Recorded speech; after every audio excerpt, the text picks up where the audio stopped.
Honda True. Discover 3 tiers of vehicle coverage that work for you. Only at Denny Menholt Rushmore Honda. The inspection is just the beginning. Honda certified pre-owned means peace of mind with incredible benefits like 7-year, 100,000-mile powertrain coverage, up to 2 complimentary oil changes, 24/7 roadside assistance, inspection report, and 3-day exchange option. Check out all the benefits and search inventory at honda-true.com or come by Denny Menholt Rushmore Honda in Rapid City.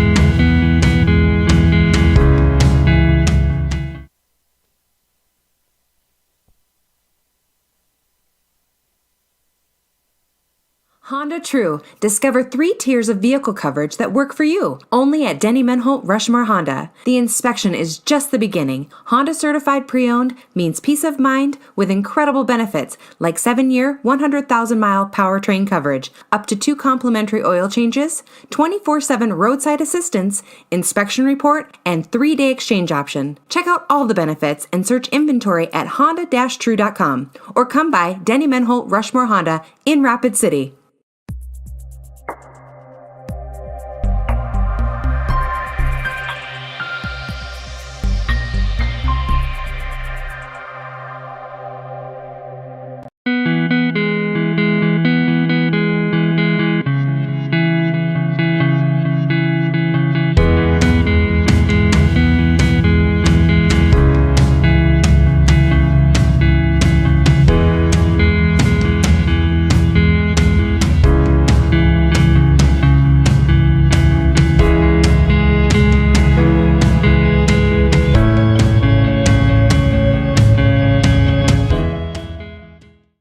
Chevy Truck Month at Denny Menholt Rapid Chevrolet. New Chevy trucks are arriving daily with more inbound. Buy them before they get here and get any available incentives. There's more. We'll give you an additional $1,000 discount on any new Silverado 1500. It's a Denny Menholt exclusive. Log on to DennyMenholtRapidChevrolet.com. Find what's on the way and buy it before it arrives. Truck Month is on. Find new roads at Denny Menholt Rapid Chevrolet or DennyMenholtRapidChevrolet.com. You're doing a lot. Maybe you're starting a family, building a home, growing a business. Security First Bank knows your life is constantly changing. And while our commitment remains constant, we're changing too, with tools, technology, and new products from people you trust. For all the ways you're changing and all the things you're doing, we're the bank. Security First.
over and you can start saving today. Me and my team are ready to welcome you to the State Farm neighborhood. It's easy to switch and save. Just call me, State Farm agent Scott Carlson. Want the real deal? Like a good neighbor, State Farm is there. Switching is easy. At Monument Health Orthopedics and Sports Medicine, we are here to help you make your comeback.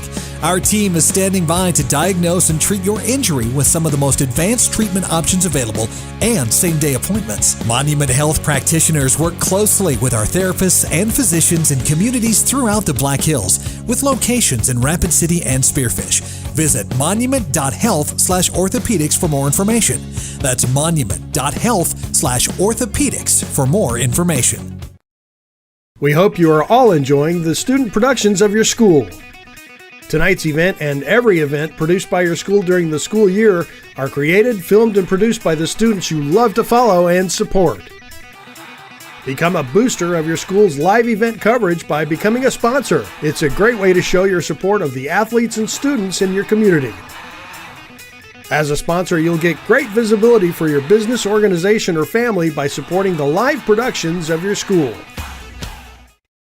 Honda True. Discover 3 tiers of vehicle coverage that work for you. Only at Denny Menholt Rushmore Honda. The inspection is just the beginning. Honda certified pre-owned means peace of mind with incredible benefits like 7-year, 100,000-mile powertrain coverage, up to 2 complimentary oil changes, 24/7 roadside assistance, inspection report, and 3-day exchange option. Check out all the benefits and search inventory at honda-true.com or come by Denny Menholt Rushmore Honda in Rapid City. Limestone canyons, flowing waterfalls, and pristine beauty make Spearfish a sanctuary for those seeking the ultimate escape. Outdoor enthusiasts will find top-notch sport climbing, mountain biking, and UTV OHV trails. Guests are steps away from peaceful hiking trails and tranquil streams. Relax and rehash your day's adventure at one of our award-winning local breweries. Finding rest is an important part of any adventure. Lodging in Spearfish comes with a variety of choices, from cabins, B&Bs, and campgrounds to the comforts of your popular brand-name hotels. To find your unique adventure in Spearfish, go to visitspearfish.com now. Star Spangled Batter on Jackson Boulevard in Rapid City, South Dakota. Famous for their delicious cakes, cupcakes, and other tasty baked goods. But did you know they're the only bakery in town to offer free consultations? Not to mention free samples when planning your big or small wedding. They also take special orders for that special party for that special someone. Check out their daily specials on Facebook or call ahead to grab some goodies for the office on your way to work. Star Spangled Batter is a proud sponsor of Rapid City sports and activities on liveticket.tv. A lot of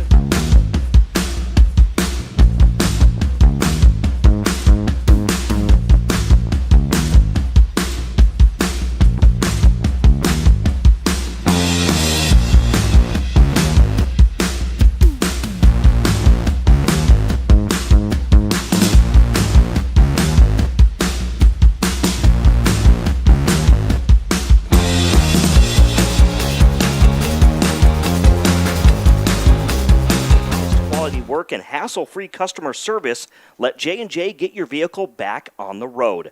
That's J&J Truck and Auto Body on East Philadelphia Street in Rapid City. So a big matchup this week as the 2-0 Rapid City Stevens Raiders face a team who beat them twice last year, once in the regular season, once in the postseason. That's the Harrisburg Tigers. The Tigers currently sit at 1-1 on the season. Dean, let's jump right into this one. Again, the Raiders come in. Their offense has been on fire thanks to Jed Jensen and his receiving core, and the defense has done well, in these past 2 games as well. What does Coach Scott, Michael Scott, think about his team through these first 2 games? Well, he's definitely very confident with the way they're playing right now. This is not unusual for the Raiders. They typically jump off usually to a pretty good start, whether it's a win or not, but they play really well early on in the season, so they're kind of right at that point. I would say this is a hugely pivotal game for both of these teams. We're talking about the Raiders. Like I said, they usually jump off really well, but then they kind of start to struggle as the season kind of wears along. So this is that game that's going to keep them at that intensity level. And to take on the Harrisburg Tigers, like you said, lost to them twice last year. The Tigers were a little bit shocked to start the season with. I think they got practically a whole new team of starters, and I think it was a little bit of a shock. Coach Brandon White said, yep, we were kind of not quite ready for the physicality of varsity level. We've got that taken care of, had a great week, played well against Brandon Valley, and now that, of course, that was a rematch of the championship game last year. So I think now they're kind of back in and ready to go. This is very pivotal, like I said, for both teams to come out and really prove that they are where they deserve to be. Let's jump into our keys to the game. They're being brought to you by Dakota Discount RV. Find the key to building lasting family memories with a new or pre-owned RV from Dakota Discount RV. Take a look at their great selection of RVs at 2 locations. That's Dakota Discount RV across from Cabela's and also on JB Road in Blackhawk. Dean, these 2 teams want to get that win tonight. What do they need to do? Well, for Harrisburg, they like to be balanced. I think Nate was talking to Jason Andera here just a little bit ago about Harrisburg trying to figure out their running game. They lost their leading rusher, Gavin Ross, who's just an outstanding player. So they really want to be able to rush the ball tonight to complement that excellent receiving core and new quarterback who's stepped up and played really, really well. For the Raiders, they got to play a really good game. Good, solid. Jed Jensen's got to have another fantastic game. He's got to be able to spread the ball around. And they also have to establish some sort of a running game to offset their passing game. And again, that's today's keys to the game being brought to you by Dakota Discount RV. They are ahead of schedule here tonight. And so we are set for kickoff here on this Friday night. It's the 3rd game of the season in the Class AAA ranks, so we will continue with more to watch here in just a moment. Here's the kickoff by the Raiders. It's returned by the Harrisburg Tigers, and it's a nice return. Finally grabbed. The returner got out into open field, but he was wrapped up at the 45-yard line. Great field position for the Harrisburg Tigers to start this game. Yeah, that's Cohen Cook. Not what you want to see for the Raiders right away to start with. The Harrisburg player to watch is Max Carlson. He's an amazing player. He did not get the ball that time. It went to, like we said, Cohen Cook.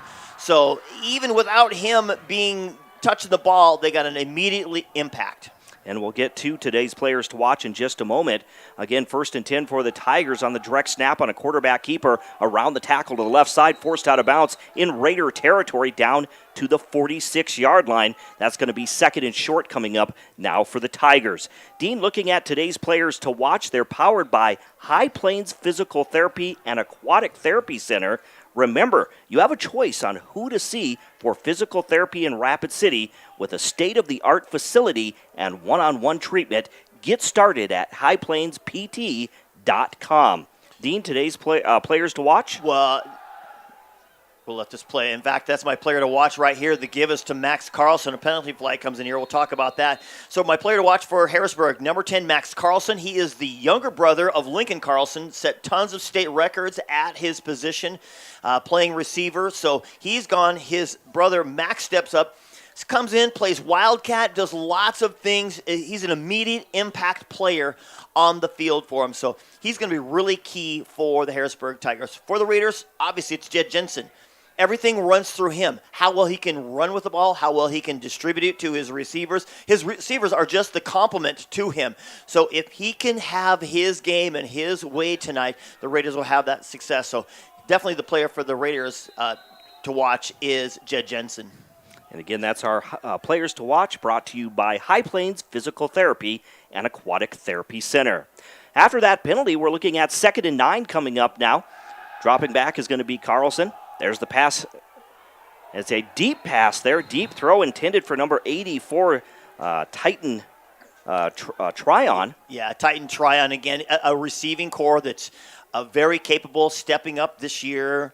The only 2 returners you talked about coming Gavin back. Ross. Yeah, Gavin Ross, who is not in, and the other one is Aiden Foley. Mm-hmm. Well, the new receivers for the Harrisburg Tigers have plenty of skill and ability, and that's one of them right there. Titan Tryon, they love to get the ball to him. Carson Barnett and, of course, Max Carlson, Cade Morton all complement him very well in the receiving core. So that's a pass interference penalty. It's going to be 1st and 10 now for the Tigers on the Raider, inside the Raider 49-yard line. Now we get a jump there. The Raiders jump a little too early, but they're clapping their hands. We'll let the officials sort this one out. Well, one half of the line for the Raiders jumped early, and one half the other side of the line jumped for Harrisburg. So they got to talk about, you had a couple of different perspectives here by the officials, and who saw what first. It looks like it's going to be a false start against the Harrisburg Tigers. That's going to back them 5 yards up to the Raider 44-yard line. Now we're looking at 1st and 15 for the Tigers. Again, the Tigers went undefeated last year. They were 11-0. They won the state title game. In fact, they actually went 12-0, winning that state title game over Brandon Valley, and now looking to get back there and repeat this year, but a much harder task for the Tigers. There's a quick pass, and it's going to be caught by number 10, Max Carlson. He's able to get some yards back as he is tackled at about the 35-yard line. I tell you what, that's just a great read by Dylan Elrod, their quarterback again. He played behind Jacob Knuth last year.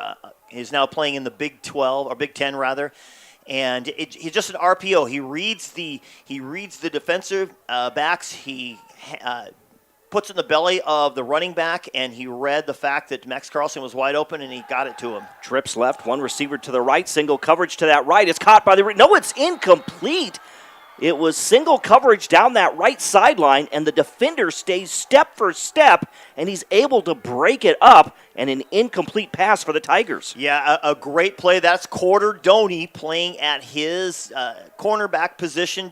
He's been a great cornerback for the Raiders here the last couple of years, stepping up again, obviously now a senior this year. And so that's not the matchup I think the Harrisburg Tigers want. They went there early, got the penalty, now went this time, and Corder's like, not in my house. After the incomplete, we're looking at 3rd and about 7. Carlson from the backfield makes the catch. He's forced out of bounds, at about the 26-yard line. Again, just that pass from to Carlson. He's able to get the first down for the Tigers. Yeah, you get the ball in Carlson's hands. He makes plays. Now, he was a little fortuitous there. The block in front of him was a little questionable, kind of right out in the open. Didn't get the call. He made the move, got up the field. Again, he's just a dynamic athlete, just adds that extra dimension. He'll come in at the Wildcat. We'll see that half a dozen times this game. There's the handoff once again. That's going to go to the running back. That's Garrett Linsing, number 32, off the left side of the line there. I tell you what, the Harrisburg Tigers, they run that RPO, that run pass option offense, and they run it picture perfect. And the linebackers have to be able to read that and move one way or another, because it could easily go up the middle, it could easily be a read, it could easily be a pass, and if they are out of position, then they're in trouble. Elrod, again, hands the ball off to Linsing. He cuts back to his right. He's going to be ankle tackled right at the 10-yard line. That's going to be enough for a first down. They were facing 2nd and 1, and they get it down to the 10-yard line. So now we're looking at 1st and goal coming up for the Harrisburg Tigers with 2 minutes gone by here in this first quarter. So Garrett Linsing, interesting, he was a second string. Gavin Ross gets hurt. Now he's back. He's in, the number 1 guy. He runs hard. He moved in from California. So what a fortuitous little input they got off that. They'll hand it off to Linsing once again. He gets through the right side of the line, and he takes it 10 yards for the score. A 10-yard touchdown run there by Garrett Linsing.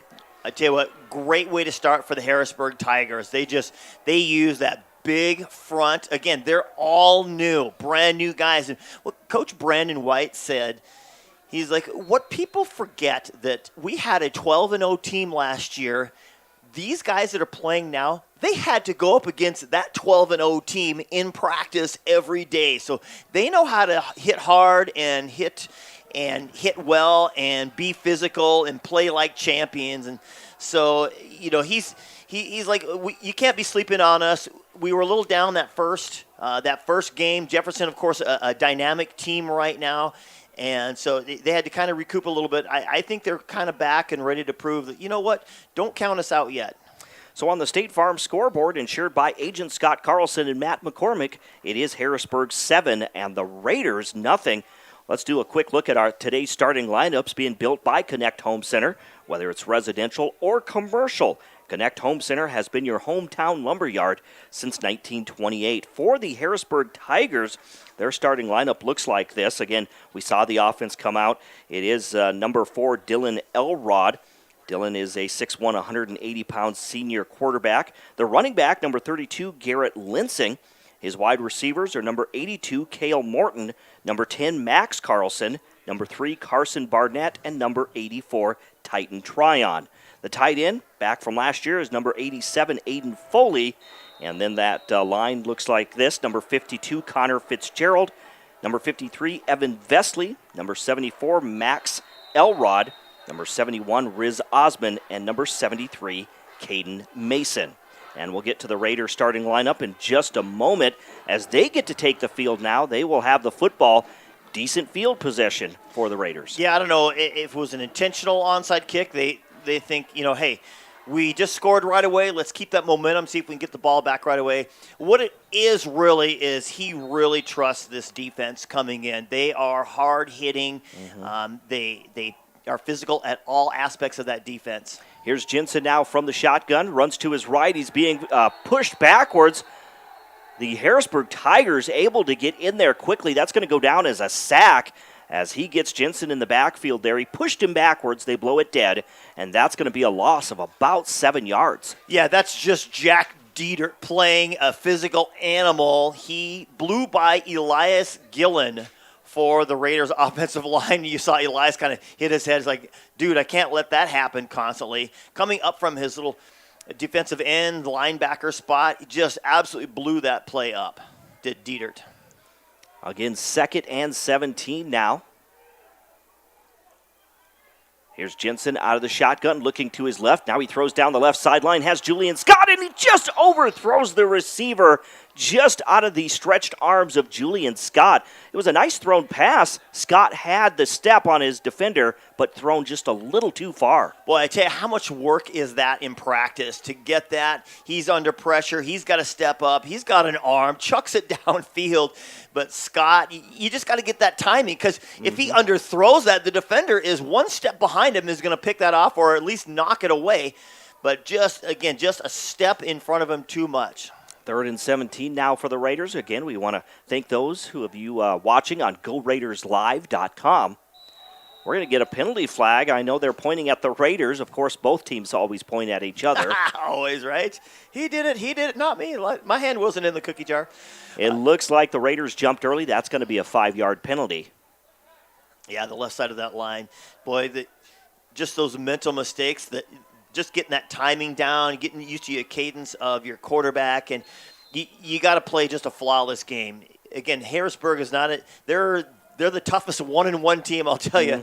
They are a little hiccup that first week, but they are back. They played Brandon Valley really well, executed really well, so they are back and ready to play. So 3rd and 20 now for the Raiders on their own 31-yard line, going from left to right. Jensen out of the gun, throws to the left side on a little out route there by Scott. He makes the catch, but not near enough for a first down. In fact, he didn't even get back to the original line of scrimmage. It's going to be 4th down coming up for the Raiders, as they will be on their own 39-yard line. Yeah, a net loss of 5 yards on that one. That's not going to get the job done early for the Raiders. I think Washington scored first last time, but the Raiders were able to answer and kind of stay with them, and then obviously eventually get that win.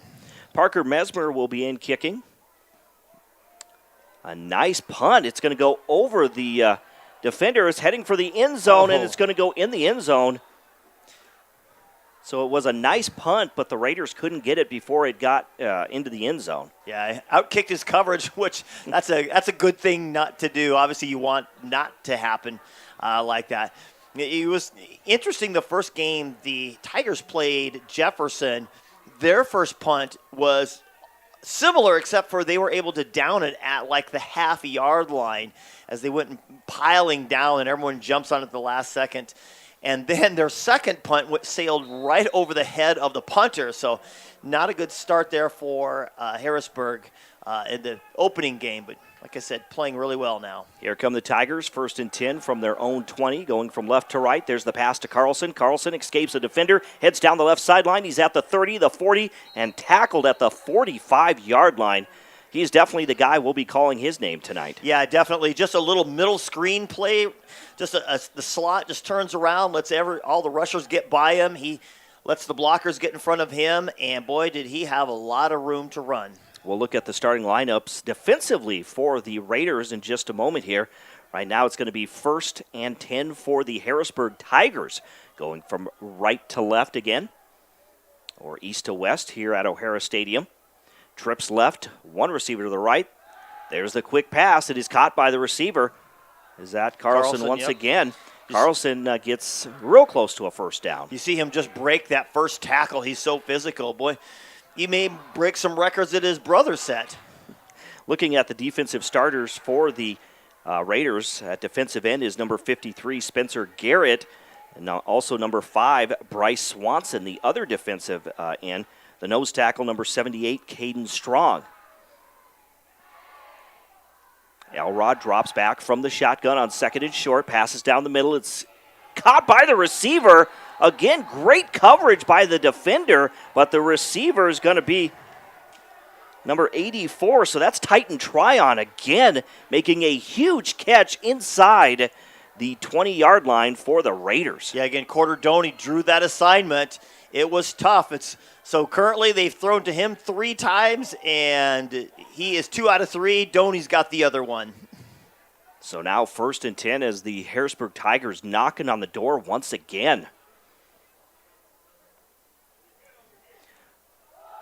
They hand it off. This one goes to Lensing. He goes right up the middle. Gets inside the 15 down to about the 14-yard line for a gain of 3 yards to bring up 2nd and 7. The other defensive starters, the linebackers, number 42, Carter Gilbert, number 15, Gideon Waldrop, number 3, Tate Crossweight, and number 20, Lucas Canta are your linebackers for the Stevens Raiders. Again, we're looking at 2nd and 7 by the Tigers from the gun. Once again, Elrod takes the snap, drops back. He's going to throw it to the left corner of the end zone. It is incomplete, and there comes the penalty markers. As Doney, again, the tough assignment of trying to stay with Titan Tryon. Yeah, it actually wasn't that bad. It looked like he was going step for step. I think he just had his hand on him and kind of at the last minute kind of pulled him backwards as the ball neared the receiver. And I thought maybe he could have just stayed with him and didn't need to do that. In that secondary for the Raiders, it includes number 29, Xander Blodgett, as a cornerback, number 4, Carter Doney, number 2 is the safety, Hayden Gebhardt, and number 19, Aiden Unterbrunner, is your other safety. And again, that's our starting lineup being built by Connect Home Center. There's the handoff to Lensing. This time the defense able to get to him, and they are going to stuff him for a loss of about 4 yards back to the 11-yard line. Yeah, great little run blitz that time. You see how tough Lensing is. It took 2 Raiders to bring him down. The first one had him, and he was standing up. Thankfully, he had help from his team from the backside. Real quickly, the law on the field, which is being brought to us by the South Dakota Attorney General's Office and Division of Consumer Protection. Again, we'll get to the officials in just a moment here. Elrod from the gun. On 2nd down, rolls out to his right. He's being chased, gets rid of the football, and it's going to be caught in the back of the end zone for a touchdown, an 11-yard touchdown strike to number 82. That's Cale Morton. He's kind of the unsung, hero. Not hero, but, one of the unsung receivers over here. He can make things happen. Running around doing his thing. You've got Max Carlson, this amazing player, Carson Barnett helping out, Tate and Tryon, all on that, but you can't forget about any of them. Firstly. Secondly, when you've got a player like Dylan Elrod, if he rolls around like that and you get him out of the pocket and you give him more time, you can't stay with the receivers that long, especially when they're dragging. They run that little drag route into the back of the end zone and run right along the backside. You end up in a trail route. Unless you're the speediest guy on the field, you're just in trail mode constantly, and that's like a touchdown every time. So on the State Farm scoreboard, insured by agents Scott Carlson and Matt McCormick, with 5:11 to go in the first quarter, it's the Harrisburg Tigers 14, the Rapid City Stevens Raiders nothing. Again, like we said, today's Law on the Field brought to you by the South Dakota Attorney General's Office and Division of Consumer Protection. Today's officials are Mike Oster, your referee, Scott Petrick, the umpire, Scott Jacobson is your line judge, Jason McGow, and Joe Jacobson is the back judge. I got all those names right? I think you did. I think I did. Boy, tough start here for the Raiders, Dean. I mean, to be down 14-0. Again, they put up 92 points in their first two games. Obviously against two teams, though, that on the schedule that are combined 0-4. You still have to come out. They played hard those first two games, but now taking on a Harrisburg Tiger team that is the defending state champs. Yeah, definitely. And even though they got a lot of new players, they want to prove that they are defending champs. There's a squib kick. It's going to be down by the Raiders on their own 28-yard line. So the Raiders trying to get something going on their second possession of this ball game. Again, this game coming your way on Fox Sports Rapid City on this cool Friday night. I know last week we were in this box and it was very warm. 2 weeks ago, I think. Or 2 weeks ago, and now this week. Right. Game temperatures, like 60 maybe? Looks like 56 degrees 56. Was the temperature at kickoff. That's like 30 degrees difference than it was yesterday. And what was it, 100 degrees on Tuesday or Wednesday? Before then. Yeah. Here's Jensen now from the shotgun. There's the handoff. That's Doney. So Carter Doney in. Tried to turn the corner there. They were 1st and 10 from the 28-yard line. He takes it out to the 33-yard line, so a nice little run there by Carter Doney, who's come in at running back. Yeah, they have to do that, run that definitely a few times a game, not just to establish a running game, but to really let Harrisburg know that, look, you can't just, quote-unquote, shut down our receivers. You got to give us an opportunity here. 2nd and 5 now, Jensen from the shotgun. There's the pass. It's caught by Scott. Scott's wrapped up immediately. As he is close to a first down, they're going to spot him maybe a yard short. Yeah, he's got to run that route a couple of steps more. Again, he got drilled. That's a great read by Jed Jensen. You could see right away a little zone coverage there. Zone on the inside, man on the outside, and he just dropped right back in the middle. But, boy, he has got to take it 2 more steps to be able to get that first down. 3rd and 1 from the 37-yard line of the Raiders. There's the handoff to Doney. Doney right up the middle as he takes it to the 45-yard line. A nice run there by Carter Doney of 8 yards, and that's going to be a Raider first down. Yeah, a great job. This defensive front for Harrisburg, just, big, tough, especially Aiden Foley at that defensive end. He's just a solid player. Starter coming back, and for the Raiders to find that hole and be able to move it up the middle, that's definitely a positive sign for the Raiders. Jensen once again will go from the shotgun. 2 receivers to the left, 1 to the right. The ball is loose. It's picked up by Jensen. He's under pressure, trying to escape the defender. Rolls out to this near side, gets rid of the football. It's caught by the receiver. He's into Harrisburg territory. Ineligible.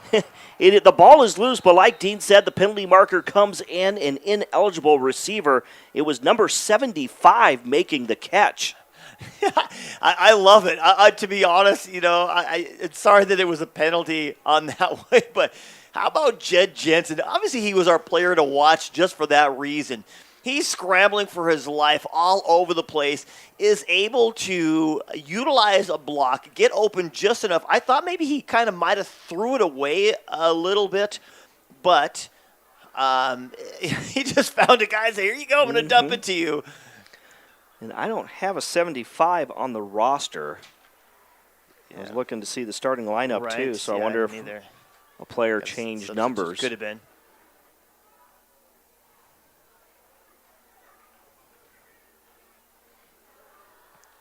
Again, 3:41 to go here in this first quarter. 14-0. Harrisburg with the lead over the Raiders. Raiders come in the 4th-ranked team. So it looks like it's going to be loss of down. Yeah, loss of down.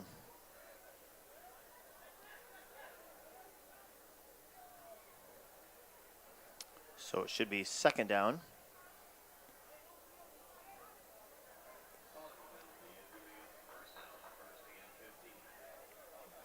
So it looks like 2nd and 15 as they move the down marker. They change it to 2nd down.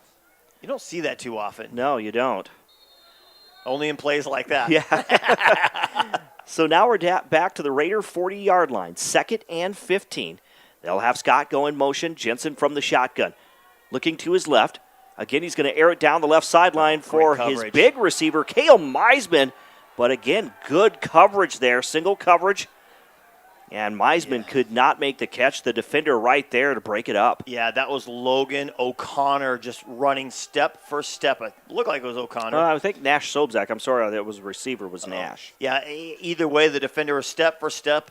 You kind of see that they put Scott as a little outlet. Jensen pumps at him, thinking everyone's going to bite because of the speed and athleticism of Scott. And forget about the deep guy, but the discipline of the defender of O'Connor for Harrisburg paid off. So 3rd and 15 from the Raider 40. They'll go trips left, one receiver to the right. Have one player coming in motion. Dropping back is Jensen. He lobs it over the middle. It's caught by the receiver. That's Corderdoni. He's out into Harrisburg territory inside the 40-yard line, and that's going to be a Raider first down. But a penalty marker back at about the 46-yard line. Yeah, I don't know if it was an illegal block or what it was. Might be a little tough situation here. See what they come up with the play, because it was a screen play, well designed, well read. Doney did a great job working through his blockers to get up the field. So I don't know if it was a holding call right at that point of attack. That's kind of where the flag came in. It would have been a 22-yard pickup. We'll see if it stands.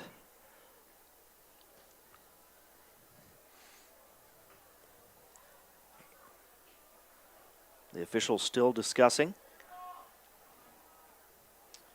Again, Mike Oster. Yeah, and I was wondering if it was ineligible downfield. If the running back catches the ball beyond the line of scrimmage, that officially makes him a receiver. If he's got blockers out in front of him, that now makes them ineligible down the field. So now another 5-yard penalty. And that's going to back the ball up to the Raider 35-yard line, going from left to right. 3rd and 20 now. 3:16 remaining here in the first quarter. Dipping into our rule books here. Yeah, we're seeing stuff that we have not seen in quite a while. We thought that triple overtime tested our knowledge, which we really don't have any, or I don't anyway. Here's Jensen once again now. 2 receivers to the left, 1 to the right. He has Scott go in motion. There's the snap back to Jensen. He's going to throw it to the left side, and out route it's caught by the receiver. That's going to be number 5. So that's Bryce Swanson who made that catch. Very short gain to the 41-yard line. So for the second time, the Raiders forced to punt. Yeah, it's too bad because, obviously those are penalties you have a hard time swallowing. Jed Jensen just athletic, making plays. Unfortunately, made the wrong play, number 1. Number 2, I thought it was a well-executed play, that middle screen. If he just gets it to the guy a little bit shorter, he got up the field just a hair bit too much. A couple of great plays that unfortunately didn't work out. Nice high punt by Parker Mesmer, Carlson. caught by Harrisburg. Carlson, though, on his way back, he's at the 30-yard line, wrapped up as he gets to the 35-yard line. A return of almost 20 yards there, about 17 yards for Carlson. So now Harrisburg once again will have the football. Raider defense needs to come up big here. I know it's early in this ball game. You're already down, though, by 2 scores. You can't afford to get down by much more against a very good Harrisburg team. No, absolutely not. They really have to account for Carlson. They already have to account for all the other big guys up front, the running of Lensing, the throwing of Elrod, but they really have to account for Carlson. Here's Elrod again from the shotgun, trips left. Lensing is lined up to his right. He drops back, throws down the middle of the field deep to Tryon, and it's almost intercepted by the Raiders. What a read. The ball kind of floated in the air, and Aiden Unterbrenner came up under it. You could see it was one of those 50-50 balls. He actually had it. The ball was in his hands, but he could not hold on to it. So dropped there by Aiden Unterbrunner, which would have been an interception. That'll bring up incomplete pass, brings up 2nd and 10 now. From the Harrisburg 35-yard line, ball on the right side hash marks. Elrod gives the handoff to Lensing. Finds some running room around the right corner, and he's going to take it to about the 43-yard line. That's going to be a gain of 8 yards. We're looking at 3rd and 2 now for the Tigers. Well, I'll tell you, any team would take the hard-running nose of Garrett Lensing. You think, oh my gosh, Gavin Ross, I was watching film, and he has a fractured scapula, and so that's why he's out. Coach White thinks he will be back before the end of the season, but you think, oh no, we lose Gavin Ross, what's up with our running game? Oh no, Lensing is in there. Not quite as hard running as Gavin Ross, but still pretty stinking good. High snap, there's the pass now, goes to Carlson. Carlson gets around the tackle. He's going to be forced out of bounds, but he's going to get enough for a first down there. Max Carlson, just the 6', 180-pound junior. Another year left of Max Carlson right there in Harrisburg. I don't think any team around wants any more of Max Carlson in what he does. You get the ball in his hands, he does amazing stuff.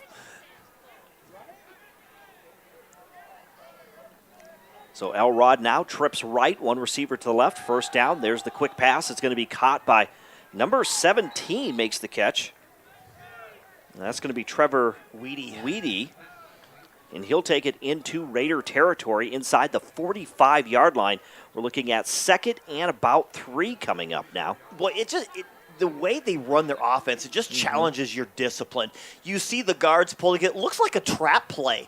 The guards are pulling left and right, and it ends up being a passing play instead. Spread offense now. Elrod from the shotgun once again. Fakes the handoff. There's the quick pass to Weedy once again, and he's going to be tackled inside the 40-yard line down to the 37 for a gain of 7 yards and another Harrisburg Tiger first down. How can this Raider defense, Dean, slow down this offensive attack? Well, one thing is you have to practice against an RPO team. They're an RPO, run-pass option. They have pre-snap and post-snap reads, and Dylan Elrod is doing as good as anyone in reading those situations. Trips left now. Elrod rolls out to his right, looking downfield. He's going to throw down the middle of the field, puts it up for the receiver. This time thrown a little too far for Carson Barnett to bring up an incomplete pass, and 2nd and 10 for the Tigers. Yeah, it's like you're not quite sure. They line up in the RPO situation.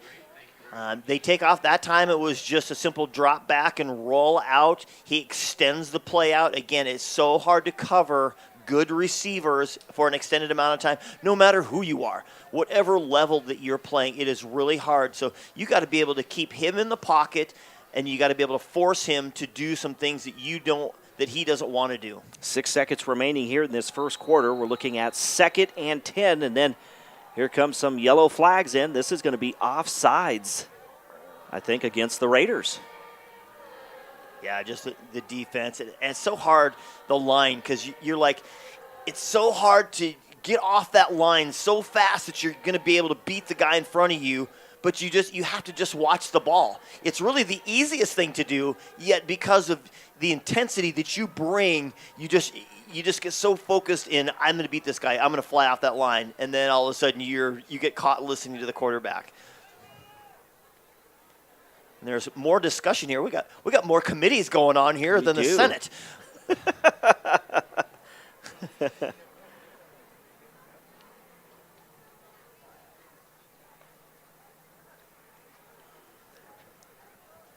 So they pick up, move the ball 5 yards down to the 32-yard line. So now 2nd and 5.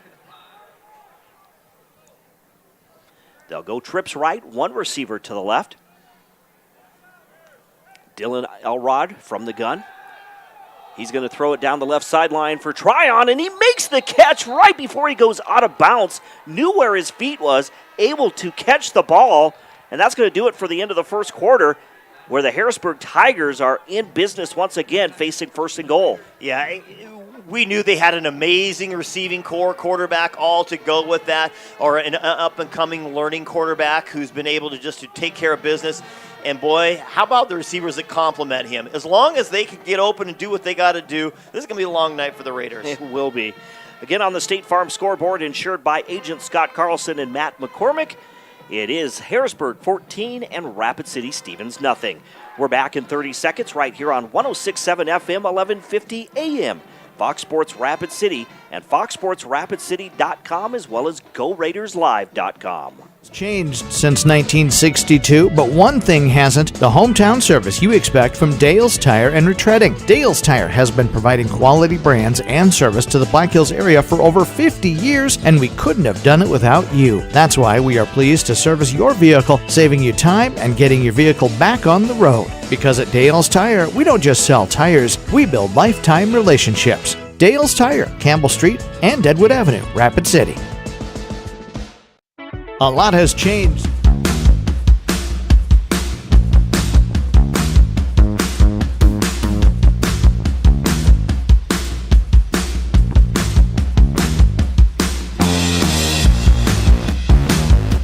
Sales, service, and detail broadcast booth, sales, service, and recreation. With Dean Gurr, I'm Jerome Wickersham on this Friday night, a very cool Friday night compared to what we had earlier this week. It's now first and goal. Here's Max Carlson trying to turn the corner, heading for the pylon in that left sideline. Instead, he's going to be stopped short. Again, that's Max Carlson, just a junior. So we're looking at second and goal as Carlson takes it inside the 2-yard line, just shy of the 1. Maybe a yard and a half from our angle up here. We talk about that wildcat formation that they got running on right here. Here's Carlson. Again, goes right up the middle of the field. He's in for the score. It's like old, those wildcat. Wildcat, hey, it's something new. No, it's not. It's really just old school football is really what it is. This whole passing thing, has been around forever, but it wasn't utilized as much. It's just old school. Grab it and run, and a bunch of blockers in front of me. When you pass it, you got an extra guy. No, I don't need an extra guy. I just got me, and I'm just going to run it. And what an athlete they have in Carlson to run it. And here's the extra point attempt. This one is low, but it's through the uprights with 11:23 to go in the second quarter on the State Farm scoreboard, insured by agents Scott Carlson and Matt McCormick. That makes it Harrisburg 21, Rapid City Stevens nothing. Now the Raiders desperately trying to answer. Again, they're down by 3 scores, trying to get on the scoreboard here tonight. They came in averaging 46 points per game, but of course facing a team, it didn't matter what the record was for Harrisburg. They knew it was going to be a very difficult task tonight. Yeah, it definitely was. Again, that first game, people are saying, oh, Harrisburg, new players, what's going on? Oh, why did you rank them where you rank them, and are they good enough? All those. I'm sure they want to, get in there and talk to all the naysayers and say, hey, you know what? We're actually better than we thought. Mm-hmm. That Jefferson team is an incredible team. We were a little underprepared for that game, at least physically, mentally, but it took a week. They got it together. They learned how to play, and they're out and fighting. And for the Raiders, it isn't like they had a flawless game against Washington. It was a dog fight that they, made the right plays at the right time and got what they needed for the win. And, right now they're still struggling. They're making a few plays here and there, but they're getting negated by penalties or, unfortunate plays otherwise. There's the kickoff. It's going to be, I think that's Scott on the return. He's able to get out past the 30-yard line to about the 34-yard line. Decent return there. The Raiders, again, have, decent field position, but now it's just a matter. They have this whole second quarter here. Not the whole second quarter, but again, they just have some time here to try to establish that offense. I think there was a collective gasp by the Raider faithful as it looked like Scott was going to squeeze through that line, and finally someone brought him down. I think they were thinking, hey, we got kick return for a touchdown right here. But, yeah, like you said, they got to set up shop here just inside the 35-yard line. they have to be able to execute. Again, they have to show that they can run the ball a little bit and complement that passing game. They'll put Meisman in motion. There's a screen pass to Meisman. He makes the catch. He's at the 40, the 45, down the left sideline into Harrisburg territory and forced out of bounds. I'm looking around. I don't see any penalty markers. That'll be a Raider first down in Harrisburg territory. Yeah, just a great one. He just flew across the field. It's just that little screen. I love it. It's not really a jet play because you run behind the quarterback, but throws it out on the perimeter there. He's got a blocker right in front of him. The person who's guarding him is now in trail mode, so he turns the corner, gets the big, long legs going, and he is trucking up the field. He is. Of course, Cale Meisman, transferred from Rapid City Central. Big kid, 6'4". Meisman and Scott lined up to the left. They'll have two receivers on the right. Here's Meisman again, goes in motion. Jensen gets the pass. It'll go to Meisman, and Meisman's going to be hit in the backfield for a loss of 1 yard, maybe 2 yards. Dangerous. I don't know if Meisman wasn't looking. Is Jensen saying something to him as he's walking off? Because he kind of took a look at him, and he stared at him, and he stared at him, and it was enough time for that defender to come up. And that was a dangerous throw because by the time he caught it, he had just barely enough time to gather himself. Otherwise, you can get lit up by the defender, and it's totally legal. So now 2nd and 12 coming up for the Raiders on the Harrisburg 44-yard line.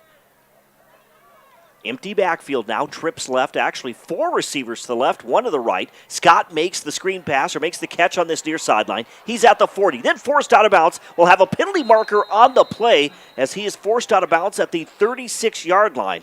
But this is going to be an interesting penalty because he kind of threw it right at the spot where he stepped out. Is going to be the blocking in front of him. Did they do something extracurricular afterwards? I wasn't quite sure exactly where it is and who it was on. I thought the blocking was good. I think a face mask. And is he going to go against the Raiders? Against the Raiders, though. So it might have been as he was blocking, he might have got his hand up. And he was doing whoever the blocker was doing a great job of blocking, I thought. And maybe just at the last second, he kind of got his hand up and pulled down on his helmet because it wasn't easy. Whoever he was blocking, I didn't see who the numbers were. It was not an easy block, and he was fighting like mad to make it happen. It would have been a 6-yard gain. Now they put the ball back at the Harrisburg 47-yard line, so now 2nd and 15. Jensen from the gun once again rolls out to his right. Gets rid of the football, has a receiver on that far sideline. That's Meisman. He makes the catch, tries to get out of the hands of the defender, but instead he's going to be tackled right at the 40-yard line. I tell you what, that's a respectable gain. You got about 7 yards on that one. Get you inside. Obviously, you don't want 3rd and long. You're still 3rd and somewhat long, but it's definitely more manageable than it is 3rd and 13 or something like that. So 3rd and 8. And, of course, when you're Harrisburg, you're going to give them a little bit of a cushion there. They had, 13 yards ago, how long they had. Here come the Raiders up to the line of scrimmage. They'll go trips left with 2 receivers to the right. It's going to be an empty backfield. Jensen from the gun drops back, scrambles out of the pocket. He's being pressured, and he's going to be tackled at the 45-yard line. How about that pursuit backside? He got blocked initially, but had to keep continuing on, and that's Jack Dietert again. Just absolutely the heart of that defense coming from that end. And I know Jensen thought, you know what, I got some legs. I can get out of this. Well, Dietert said, And Jensen does. He's very quick. We've seen him score a couple of rushing touchdowns this year. He's very quick, but just could not escape the hands of the defense that time. Here's the punt by Parker Mesmer. Fair catch called for by Harrisburg. The ball is loose. He muffed it. The ball is loose. There's a pile there. He tried to one-hop it. They're going to give it to Harrisburg. There's a pile there, though. It looked like he tried to one-hop it off the ground. He waved fair catch, but then he didn't come up underneath it. He tried to, short-hop it, and I think it touched his fingertips, hit the ground, rolled out a little bit. And they were very fortunate to hold on to that ball. They are. Harrisburg very lucky. 2 to 3 Raiders right there, ready to pounce. 8:36 remaining here in the second quarter. It's Harrisburg 21, the Raiders nothing on the State Farm scoreboard. This game coming your way on Fox Sports Rapid City, also on GoRaidersLive.com. Elrod again. Quick pass there, and the ball is loose. I think it's loose. Is it going to be? It looked like it. There was another pile. Yeah, another pile. Everyone was on the ground looking at it. Again, another great read by Elrod. He looks to see where the defenders are playing, and they just have that slot, that little extra wide receiver, whatever they may call it in their formation, and they see where the defender's playing off, and he just runs that RPO and says, okay, I'm just going to dump it to you. We're going to get 4, 5, 6 yards, and it was a quick hitting play. 6-yard gain there by Carson Barnett, the receiver. Dylan Elrod again from the shotgun. Linsing lined up to his left. He gives the handoff to Linsing. Linsing right up the gut that time. Gets out past the 30 to the 31-yard line. What's amazing is the linemen don't have to be taught anything different. RPO is basically run-pass option. My linemen can block like it's a run as long as they don't get too far downfield. And as quick as the passes get out of the quarterback's hands, they just run the same blocking scheme, whatever it may be. It's different ones each time, but they don't have to adjust that much. Elrod just takes a look at the defenders. That forces the Raiders to step up. You can see how close they're playing to the line of scrimmage right here. And they get after Elrod. He's able to get the ball to Carlson down that left sideline. He breaks it open. He's into Raider territory, still on his feet. He's at the 30, the 20, the 10, and he's forced out of bounds inside the 5-yard line. The Raiders save the touchdown, but again, a huge run there, catch and run there by Max Carlson. That was a really short little out route. He didn't even go up and out. He basically just drug across the line of scrimmage. It found him, and boy, did he make another amazingly athletic play and just ran up the sideline, broke 2 tackles. About a 65-yard run there by Carlson. Elrod now hands it off to Linsing. Linsing goes up the gut. He's going to be stopped short of the line of scrimmage at about the 1-yard line is Garrett Linsing.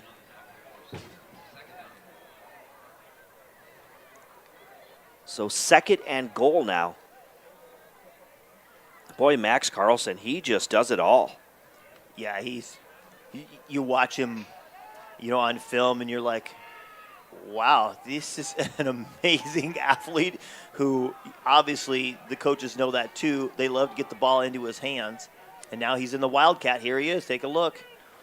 Carlson takes the snap. He's going to go straight forward. He's going to be stuffed at the line of scrimmage. Or stuffed, right at the line of scrimmage at the 1-yard line. Good job by the Raiders that time. I'll tell you, that's the best they've done on him so far. He usually gets out of something like that, but they kind of closed that little A gap right off the center and just forced him backwards. A host of Raiders were there. The Raiders bunched in closely. Both the offense and the defense bunched in closely there. This is going to Aiden Foley. The ball is loose. The ball is loose, and I think the Raiders recover. It was a bad exchange there, and the Raiders say they have the football, and they do. Wow, here a golden opportunity for the Raiders. Again, Carlson, I'm sure he gets some snaps in practice, but probably not a lot. So now he ran the RPO situation there, and the difficulty part about RPO is you have to practice it incessantly because you have to be able to hold it there, pull the ball out, make a read, and if you're not quite used to doing that, the reps, and your hands feel different than the other quarterback, it can cause things like that to happen. So the Raiders save the touchdown. They have the football deep in their own territory. There's a pass, and it is incomplete. Drop there by Cale Meisman on the right side or that far sideline. I tell you what, it's a great read actually by Harrisburg. He got the ball, and he could have cut upfield, but that little in route that he did or a little hitch route that he ran, the Harrisburg Tigers were right on top of that. The defender was right there. Even if he would have caught it, he would have been down quickly. So now the Raiders are 2nd and 10 from their own 5 or 6-yard line. Jensen will go from the shotgun, trips left, has a man in motion. That's Hansen. Jensen drops back from the end zone, fires it down the left sideline, and it's incomplete for Cale Meisman. Again, as the defender stayed step for step with him. Yeah, he had to throw it in that place. Timothy Bishop for Harrisburg was right with him. In fact, he was a step ahead of Meisman. And if Jensen threw it any other place than out of bounds or an amazing catch by Meisman, it would have been picked off. So for an incomplete pass, as everyone goes, oh, no, that's bad, that's at least something that didn't get picked off and brought back the other direction. So the clock stopped with 5:44 to go before half. Jensen again fires it to that left side. It's caught by Meisman. Meisman cuts back to his right, and he's going to have enough for a first down as he dives forward to the 17-yard line. Boy, what a gamer Meisman is. You know, get him from across town and just see what he does. You get the ball into his hands, and he is not going to go down easily. He's just a great receiving complement to Jensen. And you get the speed of Scott and just the determination of Meisman, who also throws a little bit of speed out of there for you. And they're both here on the left side of the formation over here. That's a great tandem duo. Jensen now rolls out to his right. He's going to cut back to his left now, coming to this near side. Throws to the middle of the field, and it's incomplete. Ooh, we're going to get a hit. Was that Tate Crossweight in there? Is he number 3? It is Tate Crossweight, yes. So he was in there as a receiver, was right in the middle of the field, and I think we're going to get some sort of illegal hit here in just a second as that flag comes to the backfield. But how about number 63 for the Raiders from the offensive line? That is Curtis Dole. That play was kept alive because he stayed with his block. I think he probably lost his original blocker, but as Jensen rolled around, he found another guy chasing him and laid a hit on him and allowed Jensen to turn around, set his feet, and make that throw, which was nearly completed. Yeah, that's what I was just thinking, too. Now, did they move it? So it was a penalty against. Was it holding against the Raiders? Because it's 5 yards. 5 yards, I think. So I didn't catch it. Yeah, obviously they faced the other way there. Right, but it was thrown in where the back judge is. So I assume it was Tate Crossway who did it. So now Jensen from the shotgun again. He'll drop back. Pump fakes. Now comes to the near side. He's going to throw down the left sideline for Meisman once again. Meisman went up for it, and it's incomplete. Number 7 is Timothy Bishop again for Harrisburg. He's like, I'll take your Meisman on, and boy, has he ever. They've definitely put a lot of pressure on him, and that's been on film. So, the coaching staff is like, okay, who are we going to get to guard him this week? And Bishop drew that assignment, and so far, it's paid off. Who's been quiet today? Julian Scott has not. I mean, they've thrown to him, but just not, Yeah, they big have plays you're looking for. Yeah, they have not fed him the ball. Scott goes in motion. It was trips left.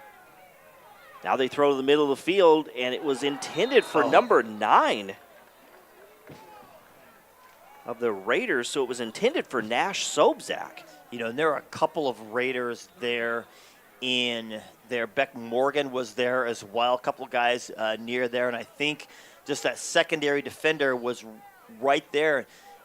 When you're doing a play design, when you're running your routes, you don't want players running together or in near similar situations. You got a quarterback trying to feed it in there. Instead, you get a secondary defender who wasn't even on the play, ends up making the play. Now you're 3rd and 15, 4 minutes and 53 seconds to go before halftime. And you want to take a timeout because you don't want to give the ball back to the Harrisburg Tigers. No, absolutely not. Yeah, this is a huge play here, because obviously they're not going to go for it on 4th down situation. So, yeah, they definitely got to talk about it. You saw Jensen turn around to the referee and say, I want to take a timeout on this.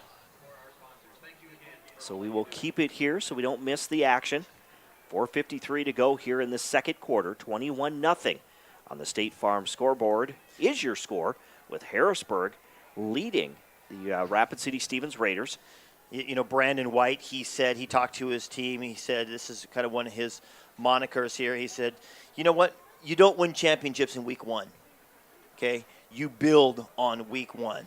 And, boy, has that been the Harrisburg Tigers.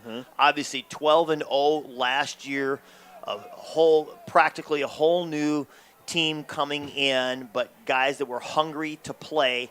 And they got a little bit of reality check on that first week with A, varsity football, B, probably the best team in the state to welcome you to the first week.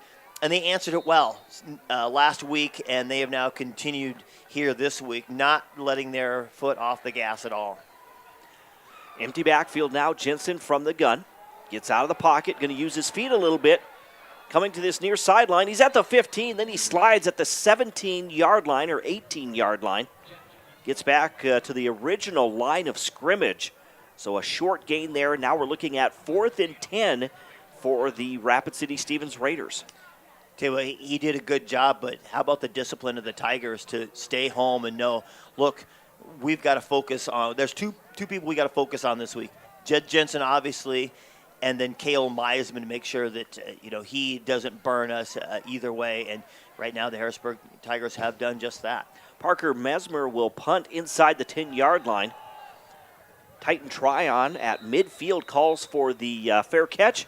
So the Harrisburg Tigers will have the football. Excellent field position and 4 minutes to work with before halftime, already leading 21-0. Boy, the pressure on the Raiders now. They're down 3 scores. The defense got to step up. They did a great job against Washington, especially in that second half.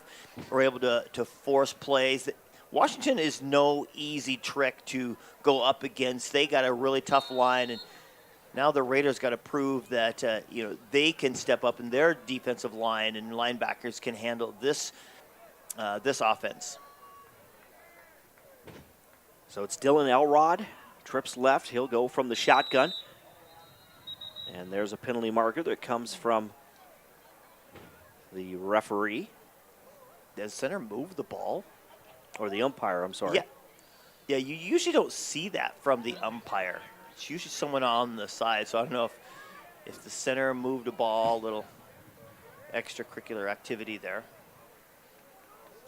That will back Harrisburg up to their own 45-yard line. 1st and 15 coming up for the Tigers.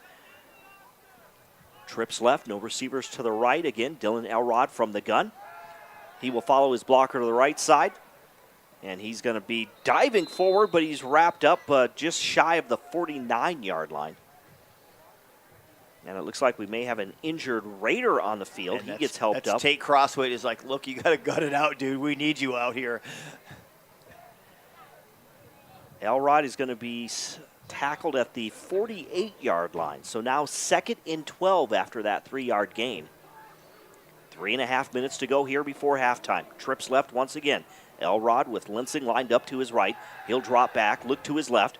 There's the pass down the middle of the field. Has Titan Tryon wide open on that crossing route. He gets inside the 30-yard line down to the 26. That's just an easy read. You've got the defenders playing 5 yards off of the ball. You've got speedy, athletic guys at the perimeter.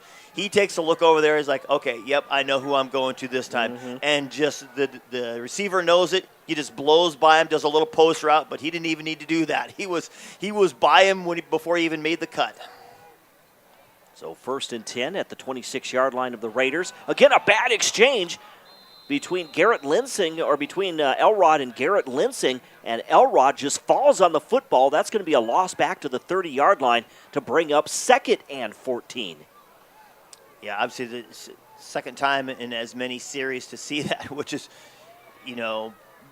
more likely in this type of system that they run, but still one of the very few mistakes that Harrisburg's made today. They'll put 2 receivers to the left, 1 to the right.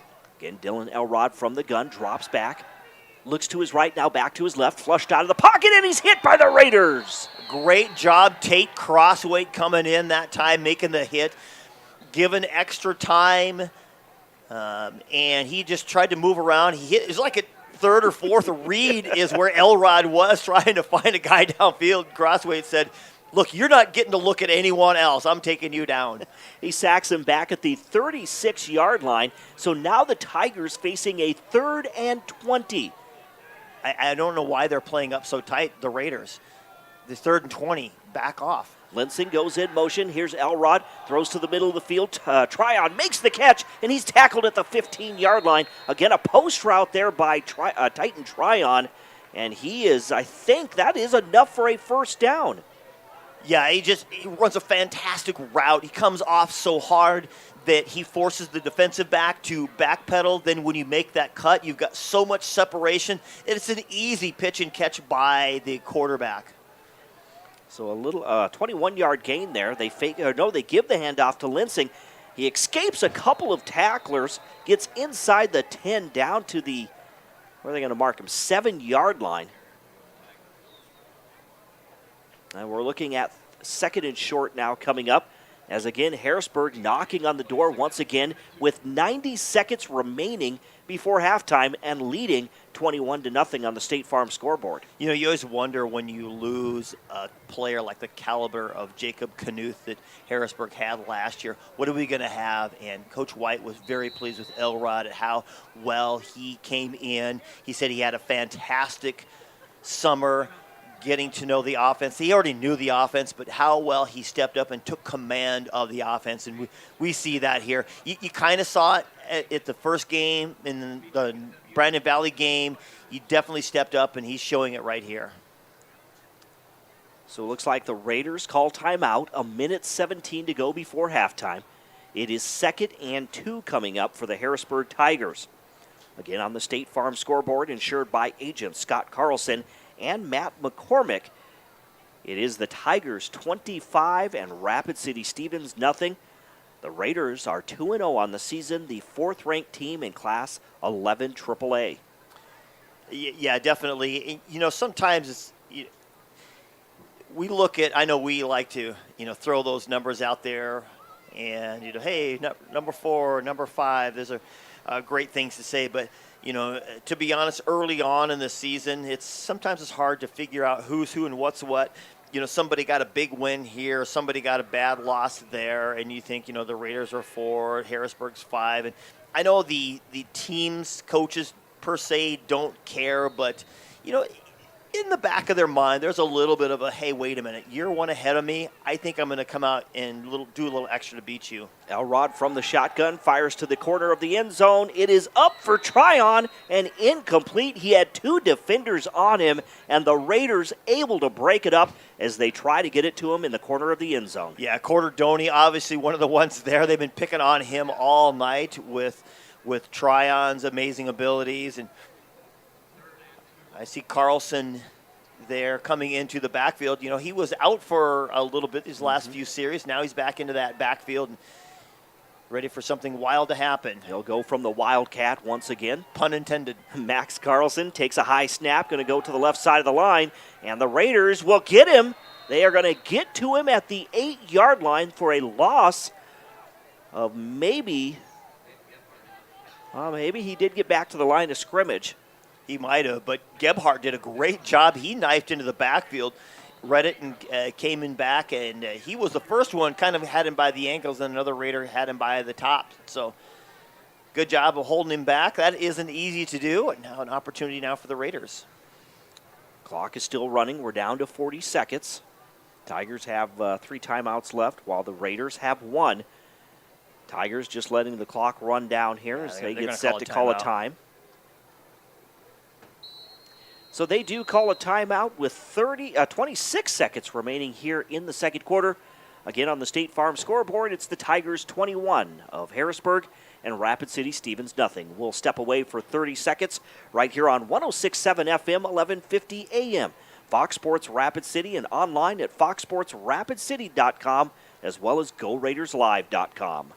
Star Spangled Canyons, flowing waterfalls, and pristine beauty make Spearfish a sanctuary for those seeking the ultimate escape. Outdoor enthusiasts will find top-notch sport climbing, mountain biking, and UTV OHV trails. Guests are steps away from peaceful hiking trails and tranquil streams. Relax and rehash your day's adventure at one of our award-winning local breweries. Finding rest is an important part of any adventure. Lodging in Spearfish comes with a variety of choices, from cabins, B&Bs, and campgrounds to the comforts of your popular brand-name hotels. To find your unique adventure in Spearfish, go to visitspearfish.com now.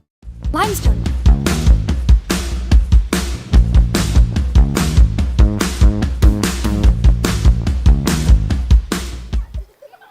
And we are back here at Dunham Field at O'Hara Stadium on this Friday night as we welcome you back to the Anytime Auto Sales Service and Detail Broadcast Booth, Sales, Service, and Recreation.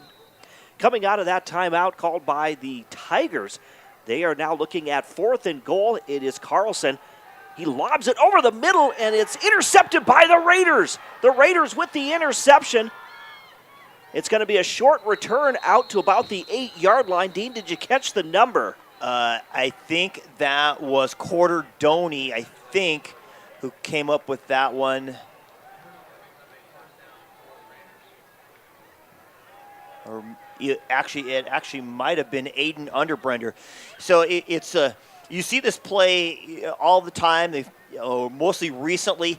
They kind of start to run it. They try to get the linebackers to suck it up. It's kind of like a different version of a screen play.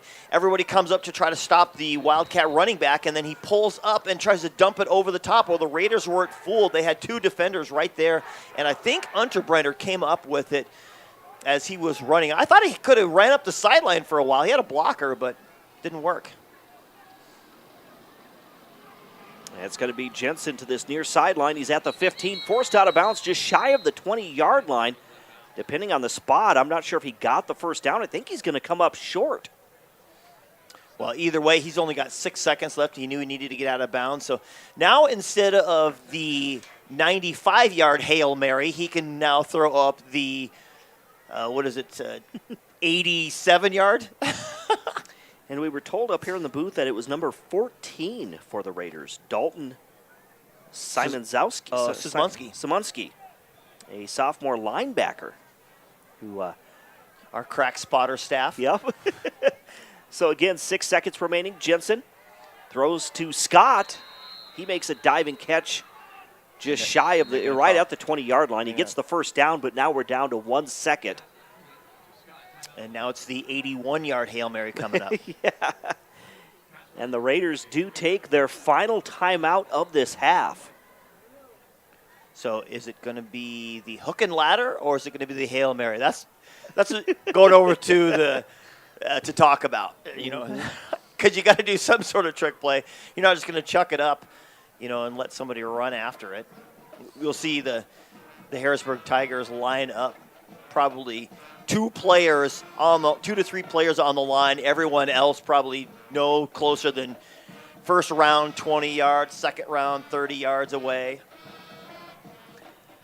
We're down to 1 second left. It's 21-0 on the State Farm scoreboard. Just a reminder, we have the halftime show coming up next right here on Fox Sports Rapid City. We'll break down this first half. Plus, we'll do our scoreboard update. We'll get you up to date on scores of games happening both locally and across the state. We'll do that coming up on our halftime show right here on Fox Sports Rapid City. Again, Jensen now drops back from the gun. Flushed out of the pocket, gets it to Meisman along the sideline. Instead, he throws it over Cale Meisman. He was wide open, obviously, as they eased back the defense, but it's thrown out of bounds. And that is the way the Raiders are going to head into the locker room. So on the State Farm scoreboard, insured by agents Scott Carlson and Matt McCormick, at halftime, it's Harrisburg 21, Rapid City Stevens nothing. We'll return in 2 minutes with our halftime show right here on 106.7 FM, 1150 AM, Fox Sports Rapid City, and GoRaidersLive.com. Honda True. Discover 3 tiers of vehicle coverage that work for you. Only at Denny Menholt Rushmore Honda. The inspection is just the beginning. Honda certified pre-owned means peace of mind with incredible benefits like 7-year, 100,000-mile powertrain coverage, up to 2 complimentary oil changes, 24/7 roadside assistance, inspection report, and 3-day exchange option. Check out all the benefits and search inventory at honda-true.com or come by Denny Menholt Rushmore Honda in Rapid City.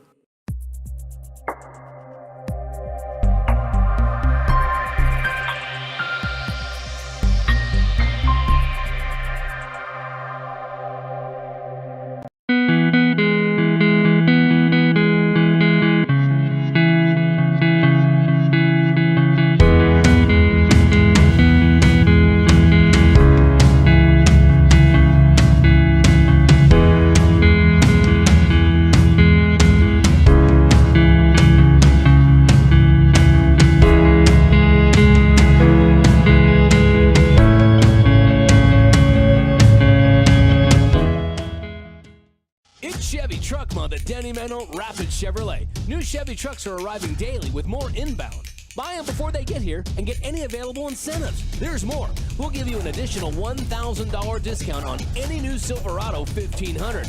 It's a Denny Menholt exclusive. Log on to DennyMenholtRapidChevrolet.com. Find what's on the way and buy it before it arrives. Truck Month is on. Find new roads at Denny Menholt Rapid Chevrolet or DennyMenholtRapidChevrolet.com. You're doing a lot. Maybe you're starting a family, building a home, growing a business. Security First Bank knows your life is constantly changing. And while our commitment remains constant, we're changing too, with tools, technology, and new products from people you trust. For all the ways you're changing and all the things you're doing, we're the bank. Security First Bank. Member FDIC.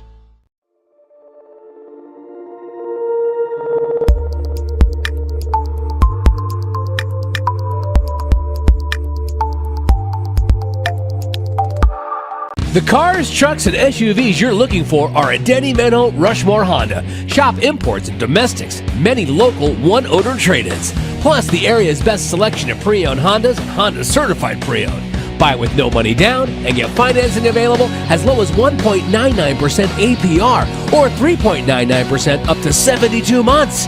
Our great prices and low financing rates make now the best time to buy. See us at Denny Menholt Rushmore Honda or RushmoreHonda.com. How do we solve our patients' hard-to-solve medical problems? Our doctors and specialists collaborate, sharing their vast knowledge and Mayo Clinic's unique expertise. It's this working together that helps solve our patients' hard-to-solve medical problems. Monument Health, proud member of the Mayo Clinic Care Network. Honda True. Discover 3 Star tiers. Spangled Batter on Jackson Boulevard in Rapid City, South Dakota. Famous for their delicious cakes, cupcakes, and other tasty baked goods. But did you know they're the only bakery in town to offer free consultations? Not to mention free samples when planning your big or small wedding. They also take special orders for that special party for that special someone. Check out their daily specials on Facebook or call ahead to grab some goodies for the office on your way to work. Star Spangled Batter is a proud sponsor of Rapid City sports and activities on liveticket.tv. A lot has changed since 1962, but one thing hasn't: the hometown service you expect from Dale's Tire and Retreading. Dale's Tire has been providing quality brands and service to the Black Hills area for over 50 years, and we couldn't have done it without you. That's why we are pleased to service your vehicle, saving you time and getting your vehicle back on the road. Because at Dale's Tire, we don't just sell tires, we build lifetime relationships. Dale's Tire, Campbell Street and Deadwood Avenue, Rapid City. Would you buy your insurance from a cartoon character? What's up, Doc? Cartoons are good for a laugh, but when you're in an accident or you need your home covered and need help, it's no laughing matter. That's why you need a real person, like Lance at Van Z Insurance Associates. It's not just simple insurance either. Lance has you covered with home, life, auto, and business. Van Z Insurance is your place to call. Stop by today or give Lance a call at 605-393-2399. It's Chevy Truck Month at Denny Mental Rapid Chevrolet. New Chevy trucks are arriving daily with more inbound. Buy them before they get here and get any available incentives. There's more. We'll give you an additional $1,000 discount on any new Silverado 1500. It's a Denny Menholt exclusive. Log on to DennyMenholtRapidChevrolet.com. Find what's on the way and buy it before it arrives. Truck Month is on. Find new roads at Denny Menholt Rapid Chevrolet or DennyMenholtRapidChevrolet.com. Where can you get surprisingly great rates on auto and renter's insurance? At State Farm. I'm State Farm Agent Matt McCormick, and I'm your one-stop shop in Rapid City for protecting your car and your stuff for surprisingly great rates. So stop looking around. Call me, State Farm Agent Matt McCormick, for surprisingly great auto and renter's rates today. Like a good neighbor, State Farm is there. Individual premiums will vary by customer. All applicants subject to State Farm underwriting requirements. Hi, this is Nate Brown reminding you to join the Nate Brown Show live weekdays from 4 to 6 p.m. It's Rapid City's sports talk show and Rapid City's only call-in radio show. With big-name guests from across the country to the local sports coverage you just can't get anywhere else. Join the conversation every weekday for thought-provoking sports talk. This is your show. Don't miss the Nate Brown Show from 4 to 6 p.m. on 106.7 FM and 1150 a.m. And stream us all the time at foxsportsrapidcity.com. Hi, My kid wrecked his car, his third car. The kid needs a car. We need the kid to have a car. What did I do? I begged my insurance agent for mercy. That's another story. Then I went to Copern Motors in Rapid City and found a safe, reliable car. Copern Motors is a small, trusted dealership specializing in safe, quality pre-owned vehicles. No pressure, no hassle. Each vehicle is inspected, serviced, and detailed with a warranty like no other. Copern Motors, corner of Campbell and Omaha. Looking for a great used truck or SUV? Denny Menholt Toyota has them. Shop a great selection of half-ton trucks and SUVs, imports and domestics, brands like Ford, GMC, Subaru, Nissan, Jeep, and more. Plus, the area's best selection of used Toyotas, Toyota certified pre-owned. Buy with no money down, get financing on the spot with qualified credit. If we don't have exactly what you're looking for, we'll find it for you in our network of dealerships. See us at Denny Menholt Toyota or DennyMenholtToyota.com. Looking for a great... You're doing a lot. Maybe you're starting a family, building a home, growing a business, or investing in your legacy. Security First Bank knows your life is constantly changing. And while our commitment remains constant, we're changing too, with tools, technology, and new products from people you trust. For all the ways you're changing and all the things you're doing, we're the bank. Security First Bank.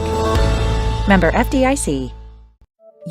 Switching is easy. We do it all the time. We switch on the lights. We switch the TV channels. Some of us switch partners while square dancing. Well, that's a stretch. But what's not a stretch is how you can switch and save with State Farm. I'm State Farm Agent Scott Carlson right here in Rapid City, and I can switch you over and you can start saving today. Me and my team are ready to welcome you to the State Farm neighborhood. It's easy to switch and save. Just call me, State Farm Agent Scott Carlson. Want the real deal? Like a good neighbor? State Farm is there. Switching is easy. At Monument Health Orthopedics and Sports Medicine, we are here to help you make your comeback.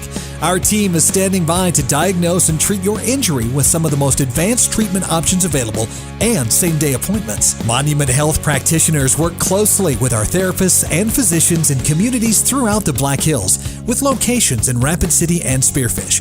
Visit monument.health/orthopedics for more information. That's monument.health/orthopedics for more information. We hope you are all enjoying the student productions of your school. Tonight's event and every event produced by your school during the school year are created, filmed, and produced by the students you love to follow and support. Become a booster of your school's live event coverage by becoming a sponsor. It's a great way to show your support of the athletes and students in your community. As a sponsor, you'll get great visibility for your business, organization, or family by supporting the live productions of your school. Honda True. Discover 3 tiers of vehicle coverage that work for you. Only at Denny Menholt Rushmore Honda. The inspection is just the beginning. Honda certified pre-owned means peace of mind with incredible benefits like 7-year, 100,000-mile powertrain coverage, up to 2 complimentary oil changes, 24/7 roadside assistance, inspection report, and 3-day exchange option. Check out all the benefits and search inventory at honda-true.com or come by Denny Menholt Rushmore Honda in Rapid City. Limestone Canyons flow.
Auto Sales Service and Detail Broadcast Booth, Sales Service, and Recreation.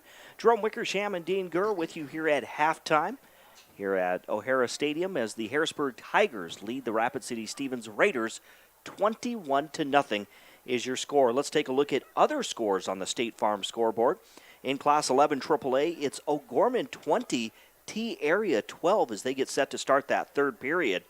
Also, Sioux Falls Roosevelt and Sioux Falls Washington, they are both 0-2.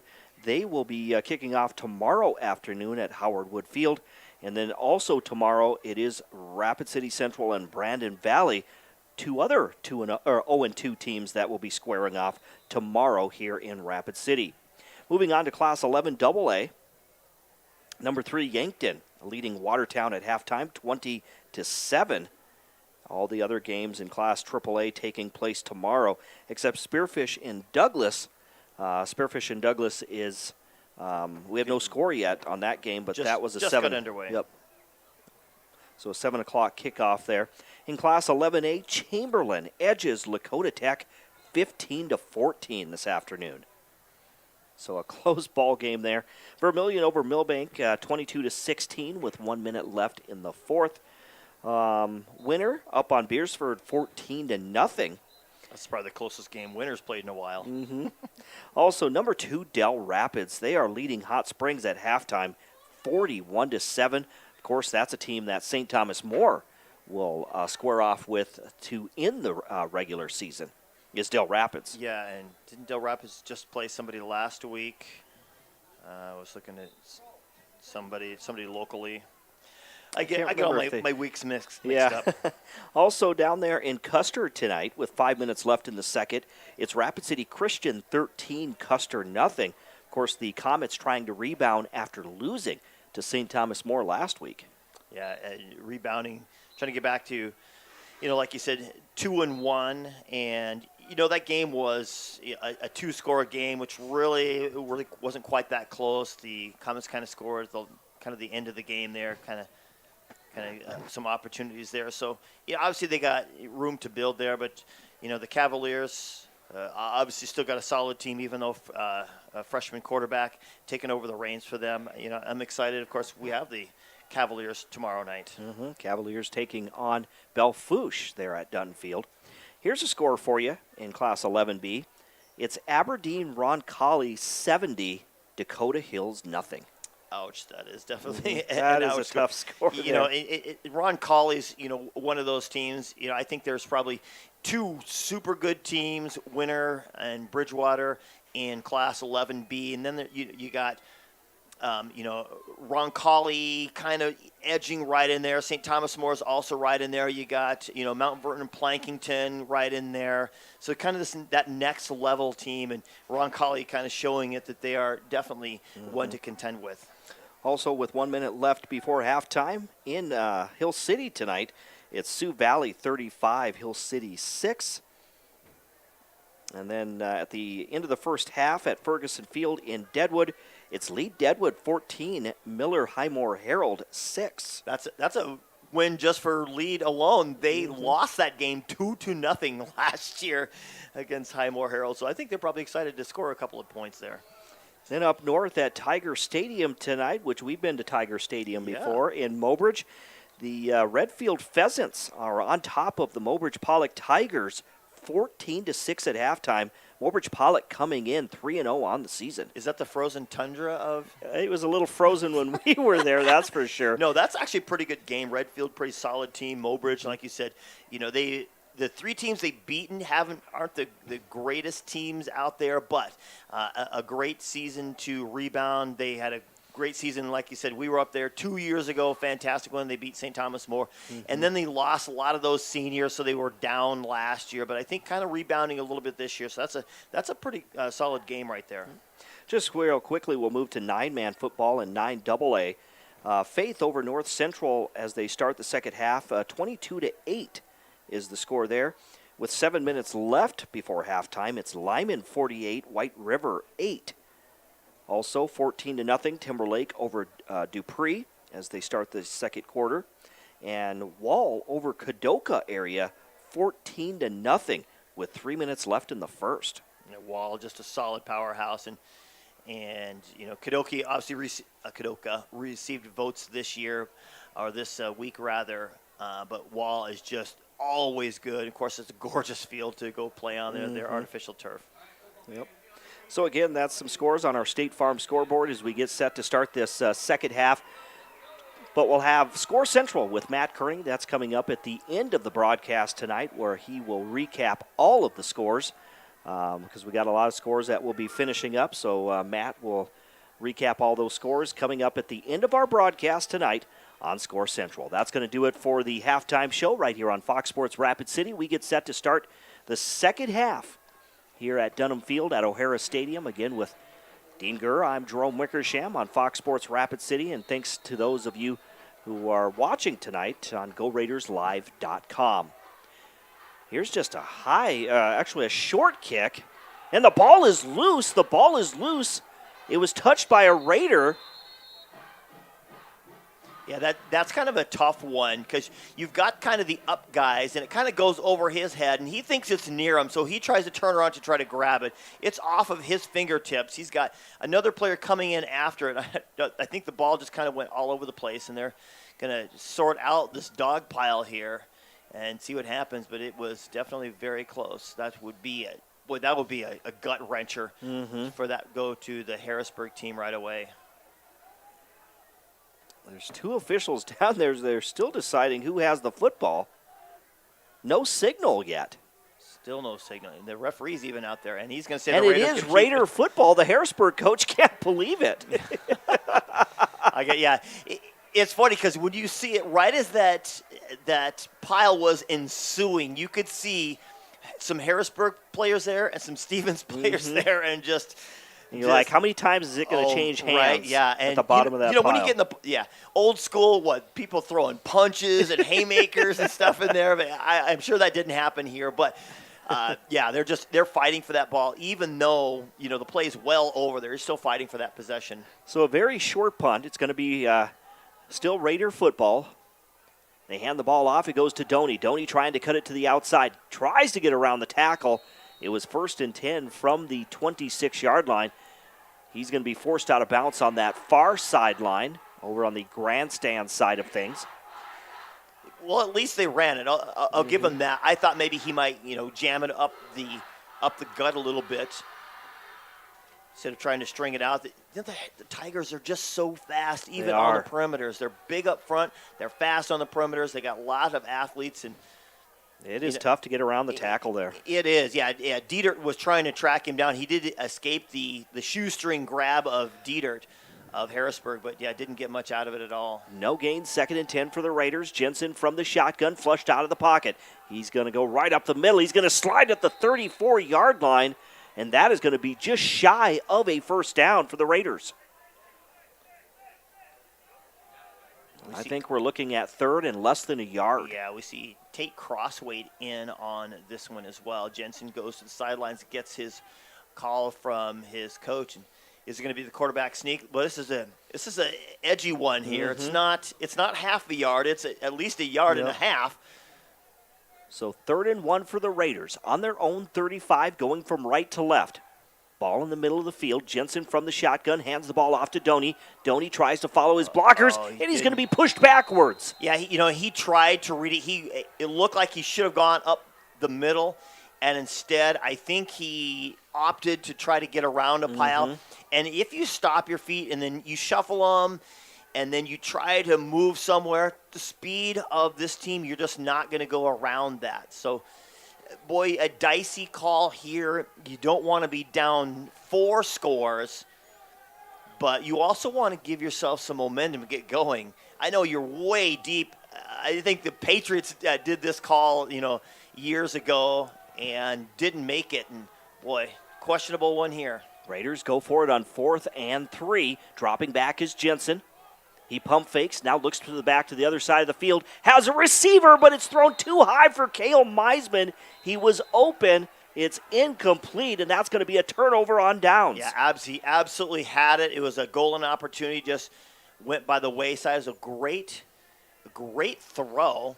But a penalty marker on that Raiders sideline. At least by the arm. His arm strength got it there in a hurry, just a little bit overthrown. That's going to go against the Raiders, and they're going to decline. Is it a hold? I think so. Again, it was tough to see Mike Oster there. It's so hard to keep those blocks up. You tell your linemen to block through the whistle and keep going. And just when you've got a quarterback that can run around like that, you got to have linemen that can match with that. And it means that you risk a hold, and it is really, really tough not to hold on that. So now the defense of the Raiders are in a big hole here. They got to come up with a big stop. They did twice the last 2 possessions for Harrisburg. See if they can come up with another one. 10-17 now to go in the 3rd quarter. It will be Harrisburg football. 1st and 10 on their own 33-yard line. Here's Elrod. He's going to get rid of the football down the middle of the field. It's caught by Carlson, and Carlson is going to be tackled inside the 5-yard line. With the Tigers picking up right where they left off. Hey, we're just going to run this little guy right up the seam. He's going to get by the defender, and we're just going to throw it to him. And, man, what a play, what a catch. Elrod did a great job moving around in the pocket. He had a few Raiders coming after him. Took a little sidestep, found what he needed, put the perfect touch on it. It'll be 1st and goal now for the Harrisburg Tigers. Carlson's in the backfield. Yep, that Wildcat as Carlson takes the direct snap, or calling for it. There he goes, follows his blocker, and he's going to be tackled by the Raiders after a gain of maybe a yard or 2 down to, we'll see if he did reach the 3-yard line. It was the defender coming off of the right side of that Harrisburg formation. He came across the backside, and I think the ability of the D-line to just kind of hold up the holes enough allowed the speed of that perimeter player to come in and at least get the backside tackle. So now we're looking at 2nd and goal from the 4-yard line. They'll hand it off to Linsing. He goes right up the gut. We'll see a penalty marker come from the umpire. They're going to put him down at about the half-yard line is where they're at. It's probably going to be a hold coming in at that last second, unless it's a face mask.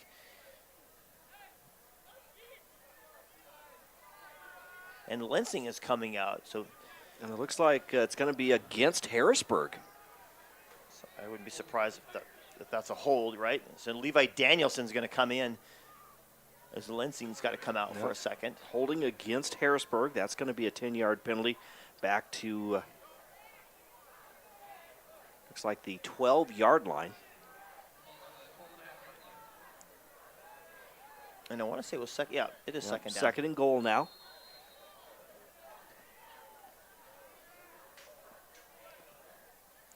Elrod takes the snap from the gun, rolls out to his right, throws to the end zone, and it's Titan Tryon. As he cut to that sideline, he's going to make the catch for the touchdown, but another penalty marker. Is this one coming back? And yeah, this is coming back. It's against Harrisburg. And you saw Levi, new guy coming in, Levi Danielson comes in and kind of throws his hands up as if, hey, I don't know what I could do. But how open was Tryon? He was. Holy smokes. Just ran that little corner route, and he was wide open. The touch of that pass was just phenomenal by Elrod. You think if Elrod maybe would have been at another school. You don't even really think of that, but if Elrod had been, or at least Knuth not been around, what could Elrod have done? Just a fantastic job as he stepped up here, and just maturing before our eyes, 3 weeks into being the starter. So now we're looking at second and goal. There's the pass. It's going to be caught by the receiver, doing a little crossing route there. He's forced out of bounds. That is Levi Danielson coming in for Lensing. And he's going to come out as Lensing going to come back in.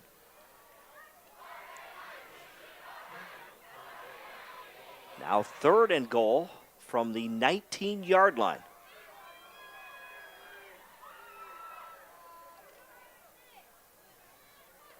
And Lensing will come back out, so they're going to empty the backfield, put Elrod in a pocket. Oh, Carlson's going to stay back there, of course. Yep. Carlson is going to be lined up to the left. Mr. Utility guy here. Of Elrod. Dylan Elrod, he will take the snap, drop back. Pump fakes, he's under pressure, and he's going to be sacked by the Raiders. Back at the 28-yard line. Great job that time putting pressure up the middle, and you had to throw him off somehow, somewhere. I saw Carlson come flying off there, and he had so much speed. And had the field been longer, had this been at the 40 or maybe 50-yard line, Elrod would have just thrown that ball up there and let Carlson run underneath it. But because it's a little bit shorter, you had more defenders kind of tighter in there. Just deep enough that they forced them to backwards and now go for it on. This is a great call, fourth down and forever. Fourth and goal from the 28-yard line. The high snap. It's going to be picked up by Elrod. He's being chased. He gets rid of the football, and we get a penalty marker. I think a late hit against Corder Doney. Oh, no. I think it was Doney. Maybe not. Maybe it was number 5. I can't tell for sure. And those are those penalties we talked about. It's like, look, if the Raiders want to crawl back into this, they need to keep mindful of how they're playing and watch penalties. So I don't believe, I said Doney too soon. I think it was actually number 5. Which is Bryce Swanson.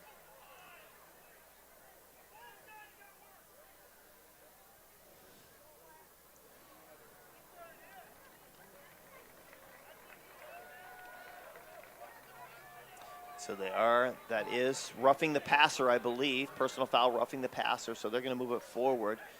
Automatic first down. So now first and 10 on the goal. First and 10 on the 14. Or first and 10, I'm sorry. Yep. So first and 10 on the 14-yard line. Dylan Elrod will go from the shotgun. Gives the handoff to Lensing, and he goes still on his feet. At that. Just absolutely driving. We might get a face mask here at the end of this play, but how about that? Just keeps his feet churning.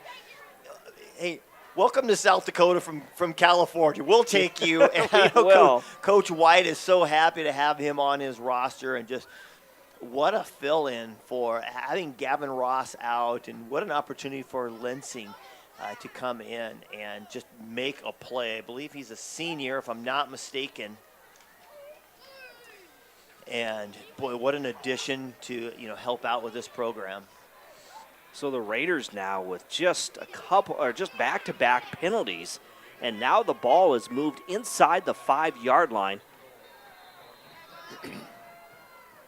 I know we talked at halftime, Dean, about some of the penalties that, the Raiders just can't commit some of these penalties. I mean, it's going to come back when you're trying to get yourself back in this ball game, trailing 21-0. Yeah, drive extenders. That's exactly what that one was. Linsing again is going to be tripped up. He falls forward. Did he get in? No indication yet. The two officials coming in, I think they're saying no. Yeah, I think they're going to mark him down short.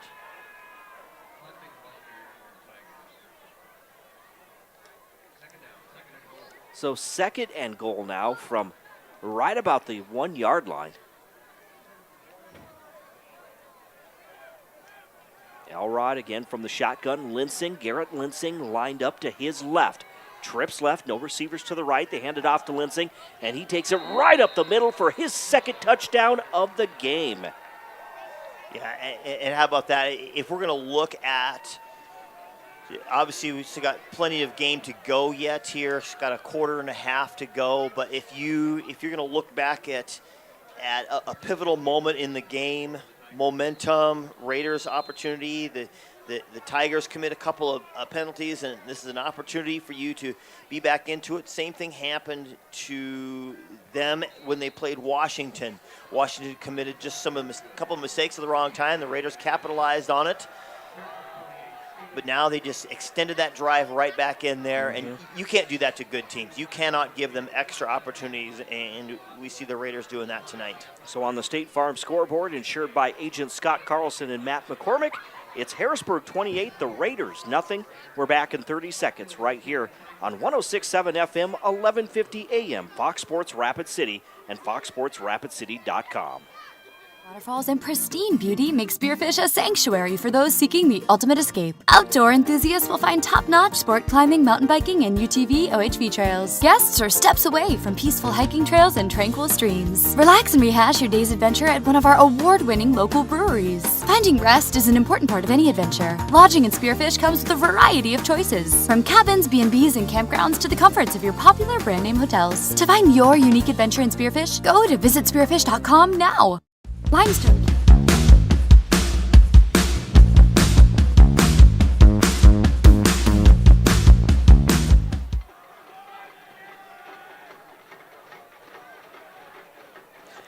And welcome back to the Anytime Auto Sales, Service and Detail broadcast booth, sales, service, and recreation. With Dean Gurr, I'm Jerome Wickersham. Here's the kickoff, but it is going to be blown dead as Harrisburg was kicking from left to right to the Raiders after their last touchdown. I think they were more left than they thought they were, or more right, rather. Again, our score 28-0, Harrisburg. Again, they lost their first game of the year. They lost to Sioux Falls Jefferson, who obviously is the #1 ranked team in Class 11 AAA. Then they bounced back last week with a 27-14 victory over the Brandon Valley Lynx. And now they lead Rapid City Stevens 28-0 midway through this third quarter. Lincoln taking on Jefferson tomorrow. Two undefeated teams, so we're only going to have one left. This one, again, just a high kick. And the ball is loose once again. I heard a whistle. I'm not sure. Yeah, I heard a whistle beforehand. We saw them waving for the fair catch, but you can do that. But so now all 5 officials are getting together, even though Harrisburg comes up with it.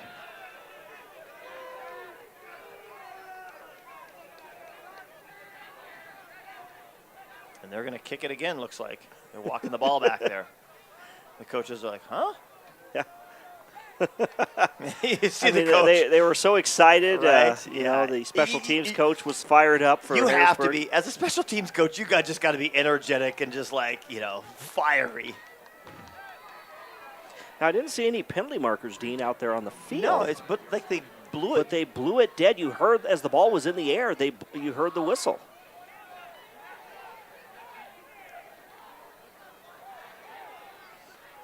So they will re-kick from the 35. Right, and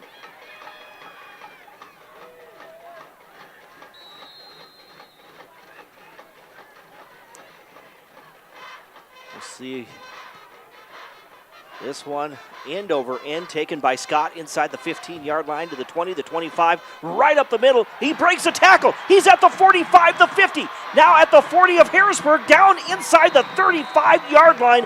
A great return there by Julian Scott. Absolutely, he found that seam. What a great little block right up the middle.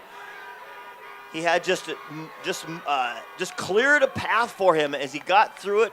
Poured on his speed. He had 2 to beat, but didn't quite get the angle he was looking for. And now the Raiders, after giving the Harrisburg Tigers a free gift, they come back and they're ready to try to crawl right back in this game. Still a quarter and a half to go. They will be 1st and 10 from the Harrisburg 33-yard line. Here's Jensen now. He hands it off to Scott. We're going to get another penalty marker that flies in as Scott is only going to get back to the line of scrimmage as he went in motion that time. Was that a jet sweep or? Yeah, yep, a jet because it's come to the inside. A jet sweep out of the shotgun. But we might get a hold right on the near side. It is holding against the Raiders.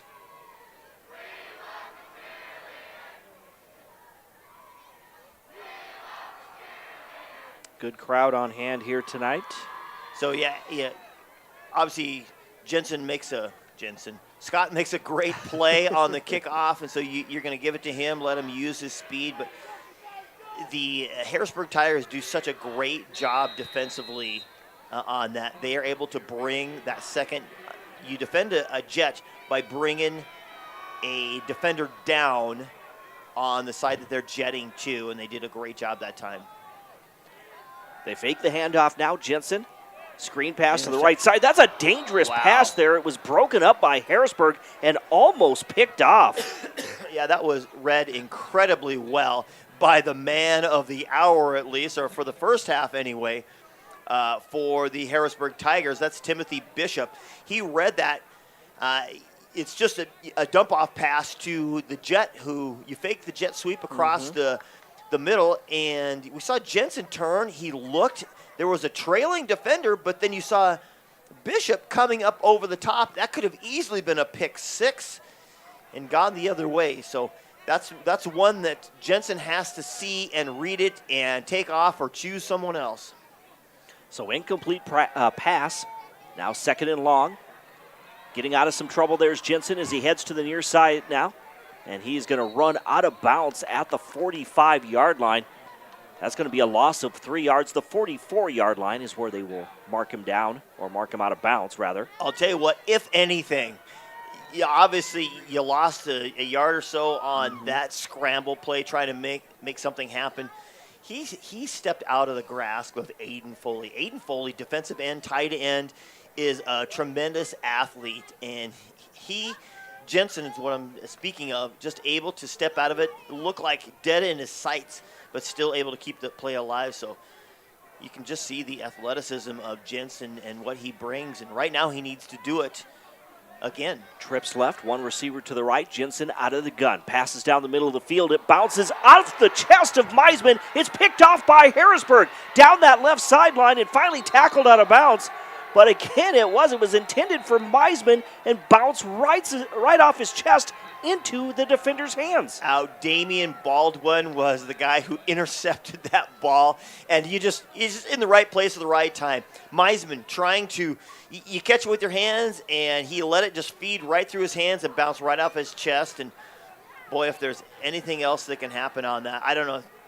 Now, is that going to be? We see roughing the passer, I think. So is that going to be after the play, or is it going to be during the play? Because it depends on if it was before the interception, then the Raiders will keep the ball plus the penalty. And if it's afterwards, then, of course, it wouldn't be roughing the passer if it's afterwards.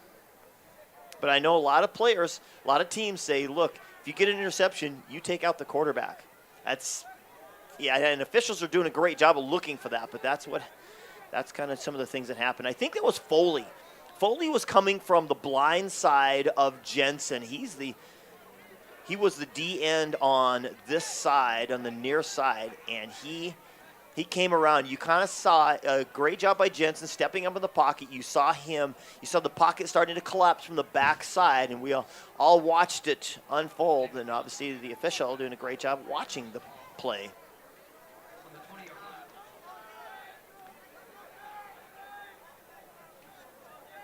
Then we're going to get a penalty going backwards.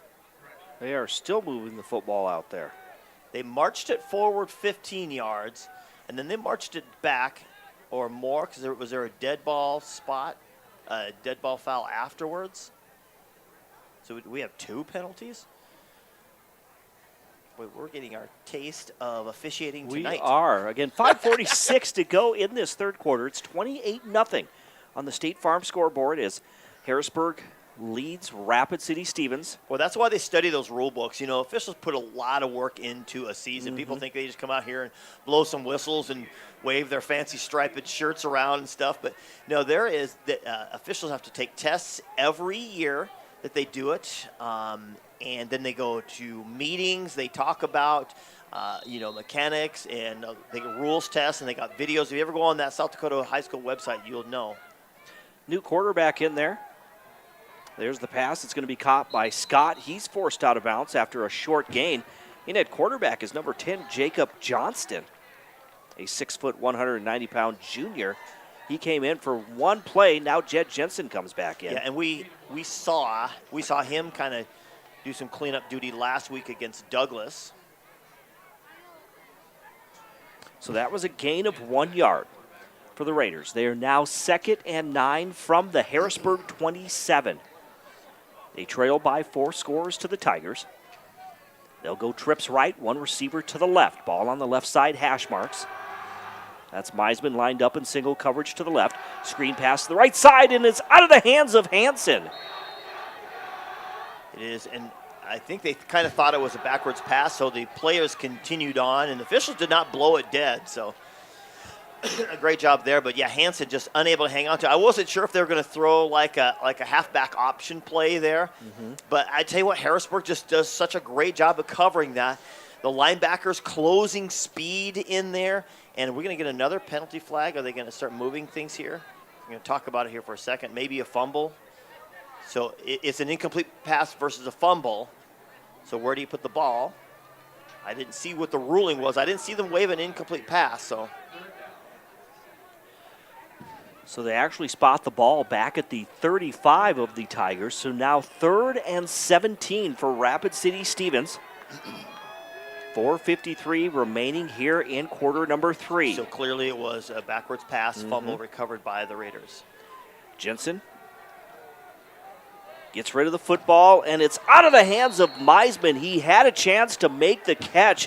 It was thrown just a little bit to his left, and it's through the hands of Cale Meisman. But guess who was there to escort him? Yes, Mr. Timothy Bishop again. Right there.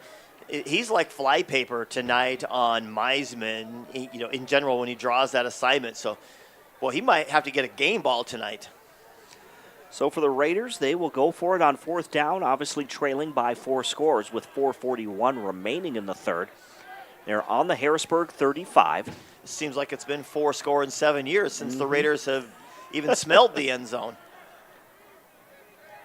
Last week, the Raiders putting up 66 points on the Douglas Patriots. And it's going to be a delay of game penalty against the Raiders, just taking too much time to get set that time. Yeah, absolutely. Just you trying to get things together. I know sometimes coaches, you're trying to come up with that perfect play call in that 4th down.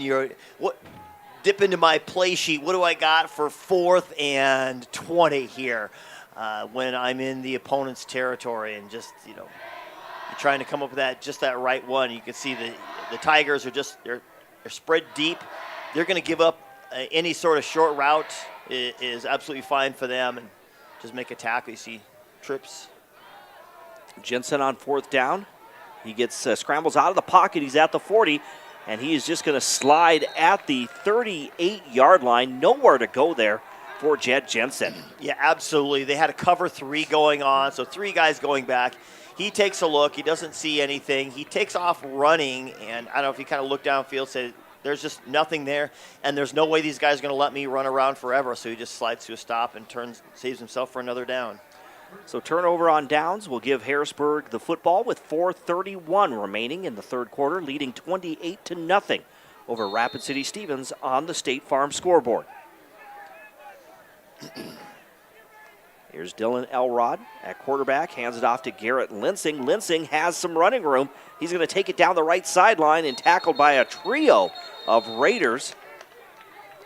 They're going to say he landed inbounds, so they're going to keep the clock rolling here.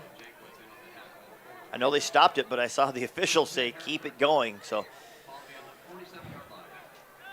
that's just that run part of that RPO.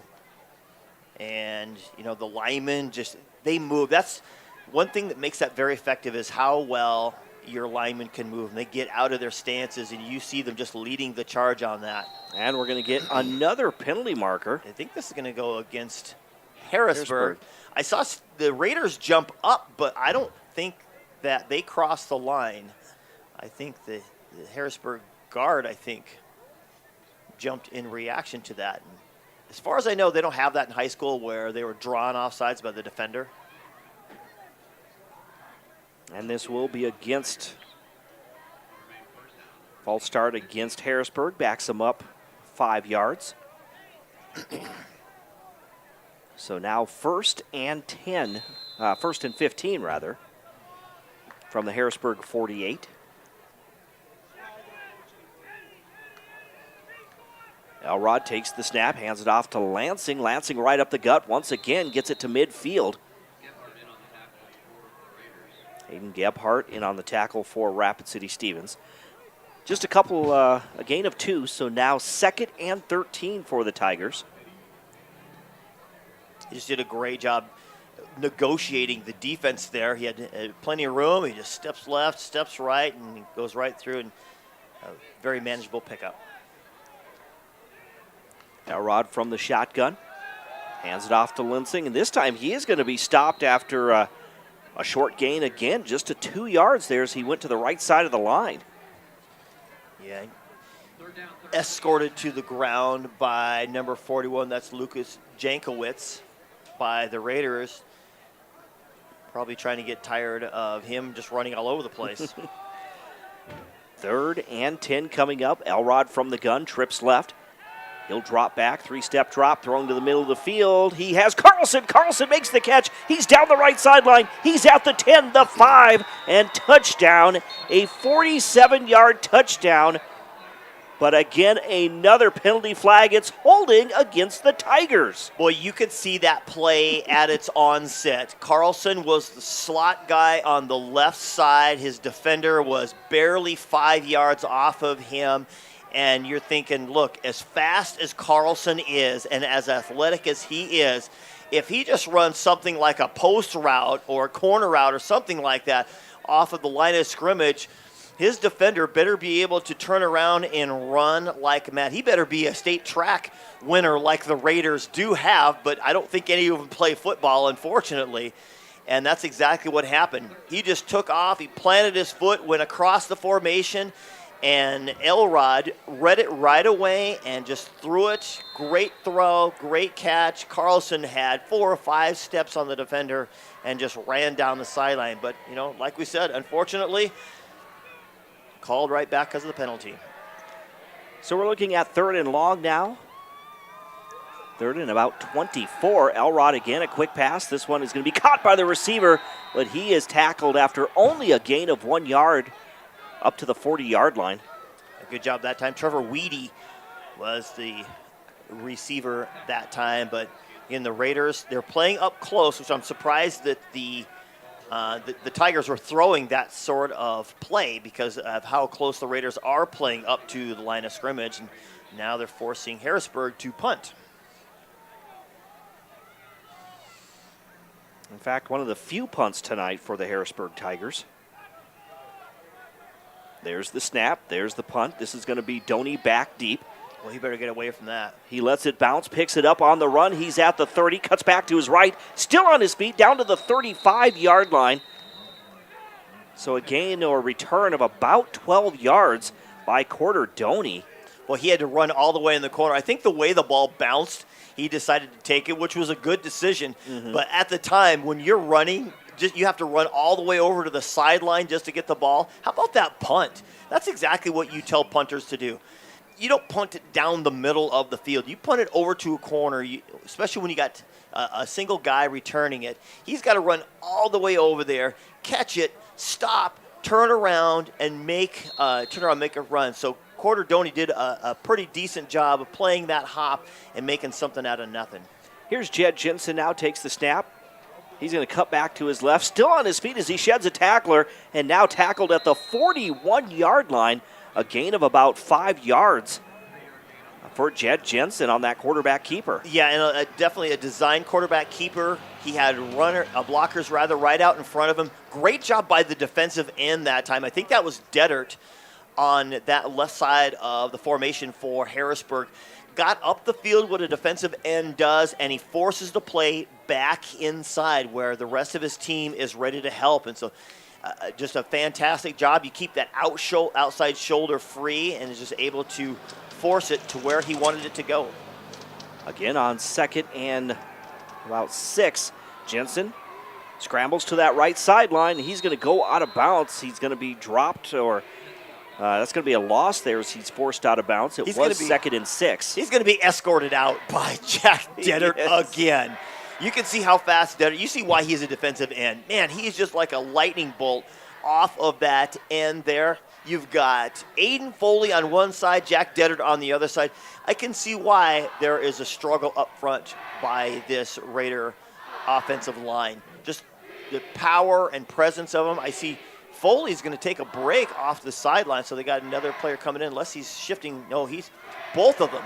Foley and Deddert on the left side. Look out. Empty backfield on 3rd and 12 for the Raiders. Jensen in some trouble.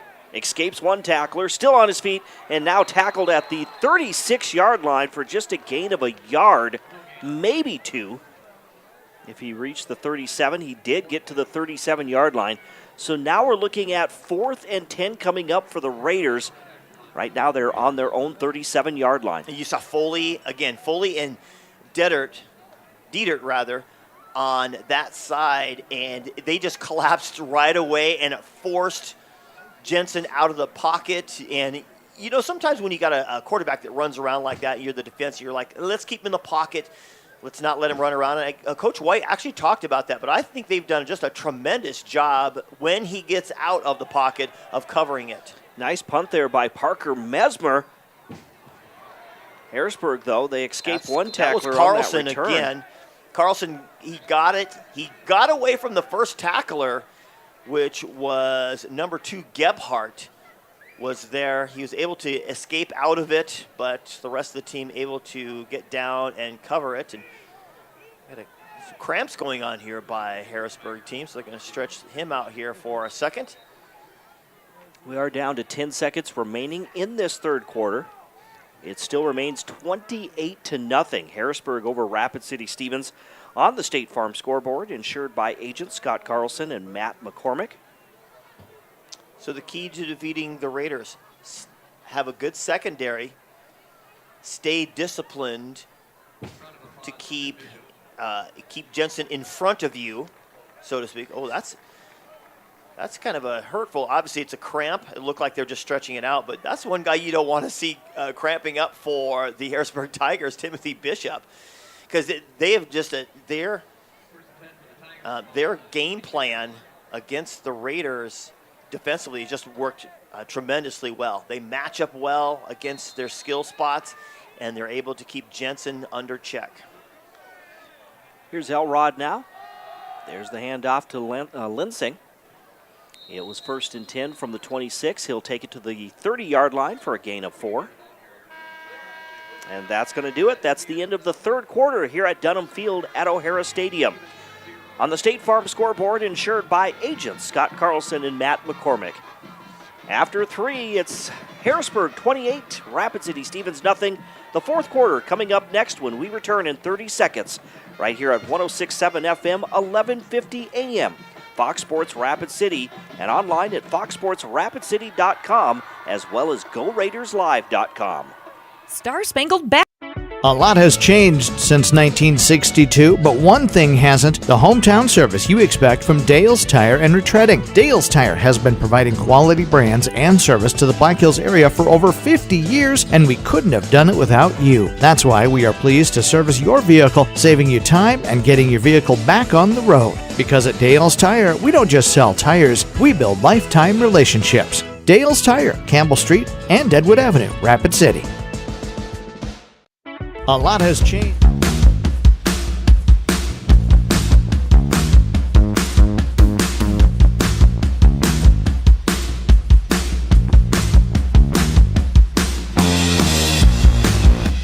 Field at O'Hara Stadium to the Anytime Auto Sales Service and Detail Broadcast Booth, Sales, Service, and Recreation. Jerome Wickersham and Dean Gurr with you on this Friday night, a much colder Friday night than we've been used to this season. 28-0 is your score as Rapid City Stevens trails the Harrisburg Tigers. Tigers with the football on second down. They throw it down the middle of the field. Incomplete, though, for Weedy. So that means it will be third down coming up now, 3rd and 6 from the Harrisburg 30-yard line.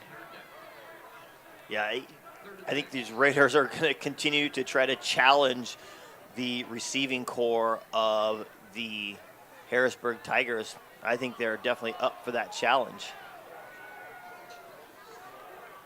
Four-man front shown by the Raider defense. Elrod drops back from the gun, gets rid of the football again. Carlson on this near side, trying to find some running room. Spins out of one tackle, still on his feet, and finally forward progress stopped at the 42-yard line. And that'll be enough for a first down. In fact, a 12-yard gain there by Carlson. Boy, just the play selection and putting the ball in the trust in the hands of Elrod has just worked out tremendously for the Harrisburg Tigers so far. This season, he's just able to get his key reads at key times. Just did a great job. Here's Lensing this time to the near side, finds a gap there on the left side of the line, able to get out from the 42 to the 46-yard line for a gain of 4. 2nd and 6 coming up for the Tigers. A quick scoring update. T area has taken the lead over Sioux Falls O'Gorman, 35-34. Wow. With 6 minutes left in the fourth. We knew T was good. They could match with Pierre. We knew Pierre was really good. But, for them to go up against O'Gorman, that just goes to show you how good they are. Trips right, no receivers to the left. They'll hand it off to Lensing once again, and he'll get this time to the right side of the line, close to midfield, and that's going to be short of a first down. We're looking at 3rd and about 2. 3rd and 2 from midfield for the Tigers, going from right to left.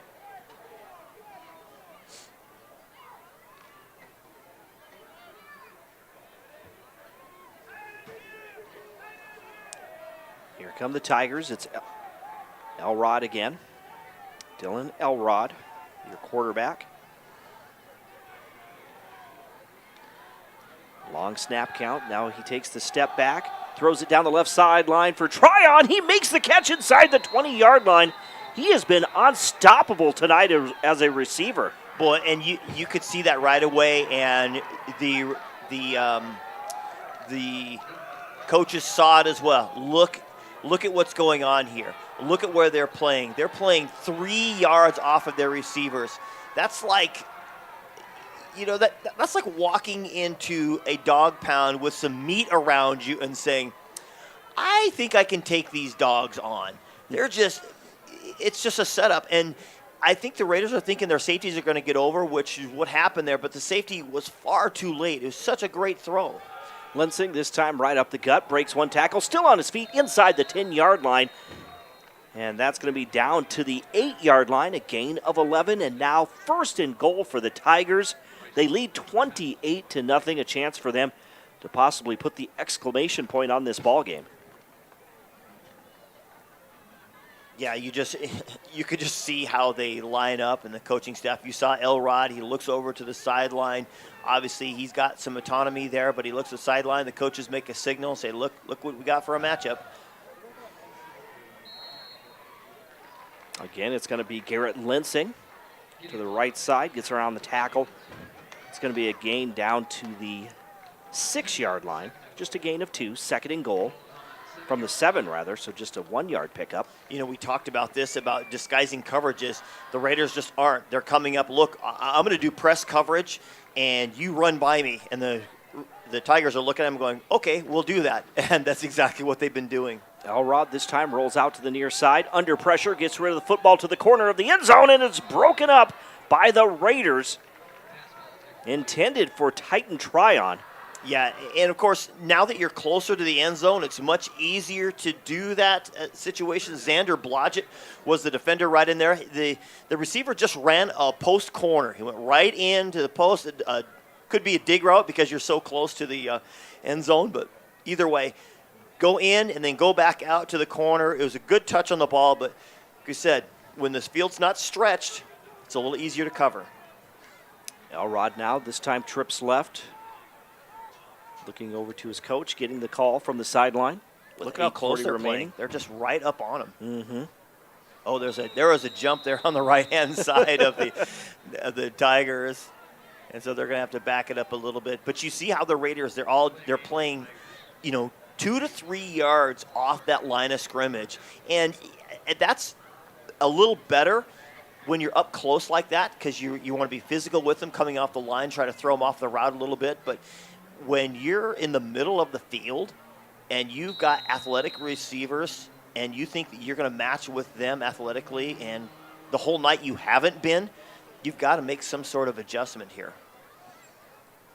So false start will back Harrisburg up 5 yards. They'll go from the gun once again. Elrod takes the snap, looks to his left, gets rid of the football, and it's out of the hands, but we'll have a penalty flag in the end zone as it was an incomplete pass. Yeah, did he get knocked down? I didn't quite see where there's a lot of action right there. The ball was intended for Cale Morton. So pass interference against the Raiders.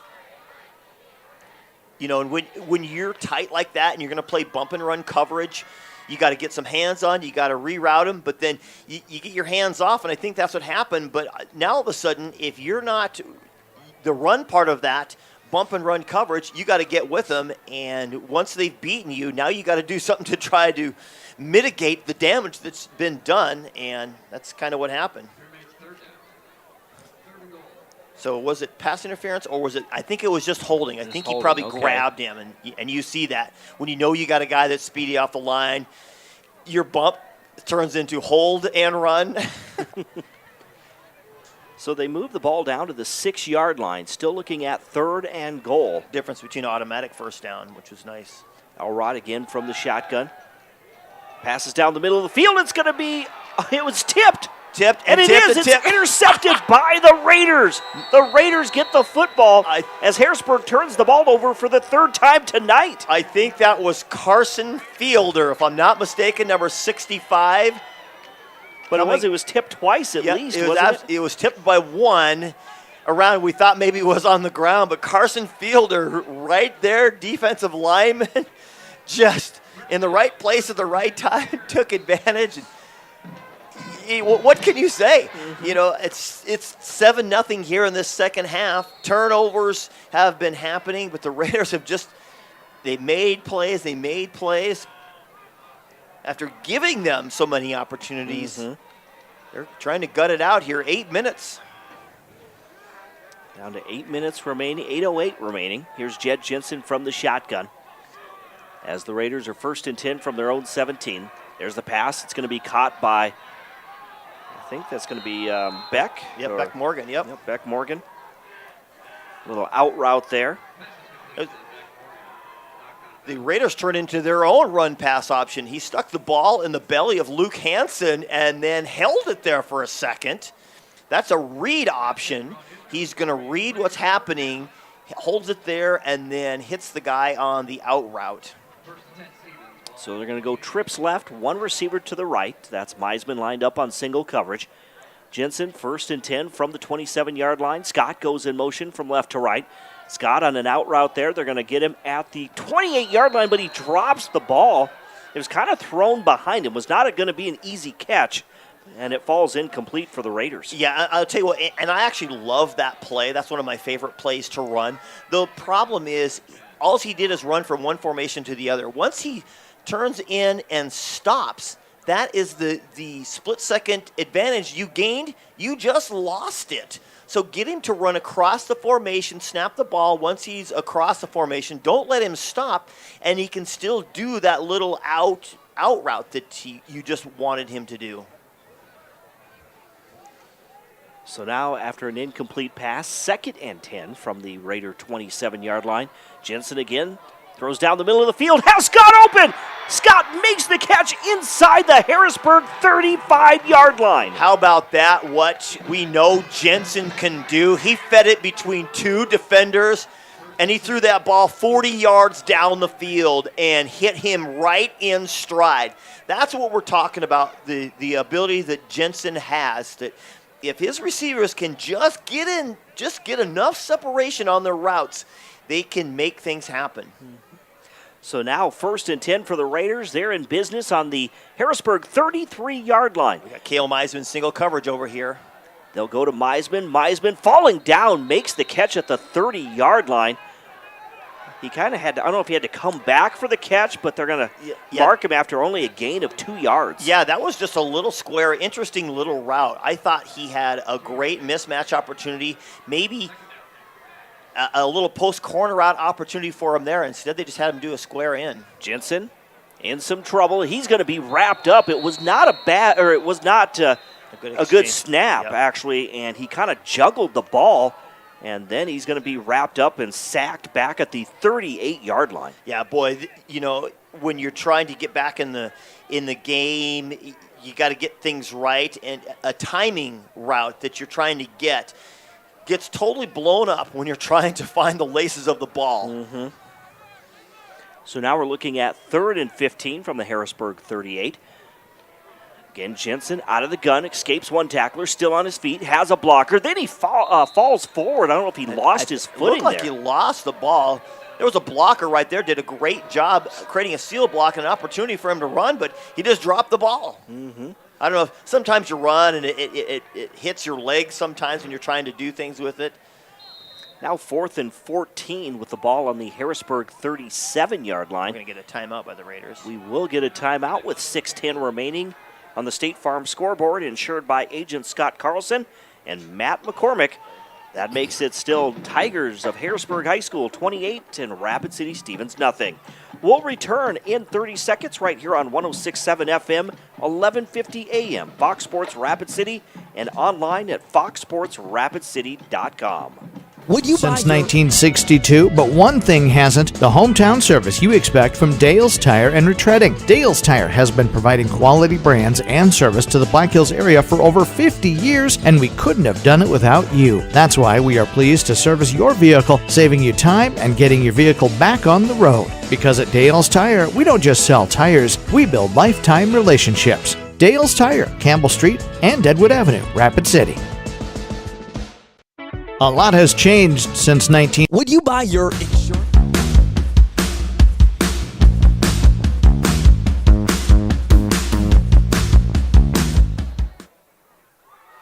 Welcome back to the Anytime Auto Sales Service and Detail Broadcast Booth, Sales, Service, and Recreation. 4th down coming up for the Raiders with 6:10 remaining on the Harrisburg 37-yard line, scrambling out of the pocket and throwing it downfield for the end zone. Oh, we're going to get a hold in the end zone as Scott had the defender. He was heading to the football, and the defender grabs his jersey from behind. Yeah, and that's the first chance I'm going to get to call this guy's name. He's been a bright spark for the Harrisburg Tigers. His name is Richard Beneng, or Benenge. I couldn't remember exactly how to say it, but he had to cover Scott that time. And that's not a dumb play, to be honest. You got a choice. Take the penalty, give them whatever or give them a touchdown.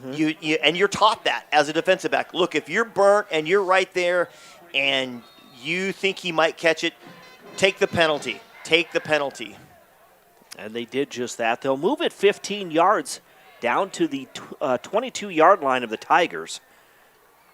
And so now 1st and 10. We have 6 minutes remaining in this ball game. We'll have our post-game show coming up at the end of this ball game, being brought to you by Pioneer Bank and Trust. There's the handoff. Hansen tries to break it to the outside, but he's going to be ankle tackled after a loss of 1. Back to the 23-yard line. Yeah, I think he had an opening right there up the middle, but he must have closed quickly, and he turned to the right and tried to outrun this speedy Harrisburg, even their speedy defense, and just is not able to make it happen. Again, they have not hardly run the ball in this second half. They're like, okay, my stud is Jed Jensen, and we're going to live and die by him. Trips left, one receiver to the right. There's fakes the screen pass or the throw. Jensen scrambling out of the pocket, gets rid of the football. It's thrown to Nash Sobzak, but he catches the ball out of bounds there. He just had not enough real estate left, so he had to go out of bounds there. And a flag just came in from a long ways away. That was the back judge, wasn't it? That was better than some of the pitches I've seen in a while. So they're going to talk about this one. Penalty sounds like a dead ball, unsportsmanlike conduct penalty here coming up, but Jensen able to string things out and just not able to converge on that one and connect with a great job of trying to make a play here at the last second. We know why he's there, because he is a playmaker and he can make plays. He just has not had any help with his receivers tonight. It appears we had 2 penalties against the Raiders. 2 dead ball ones? I think so. Okay. Again, Mike Oster, the referee, tonight he's actually facing the grandstand, so it's tough to see those. I kind of missed the referee being mic'd up. Right? We used to be able to pick that up with our Nat Sound mic.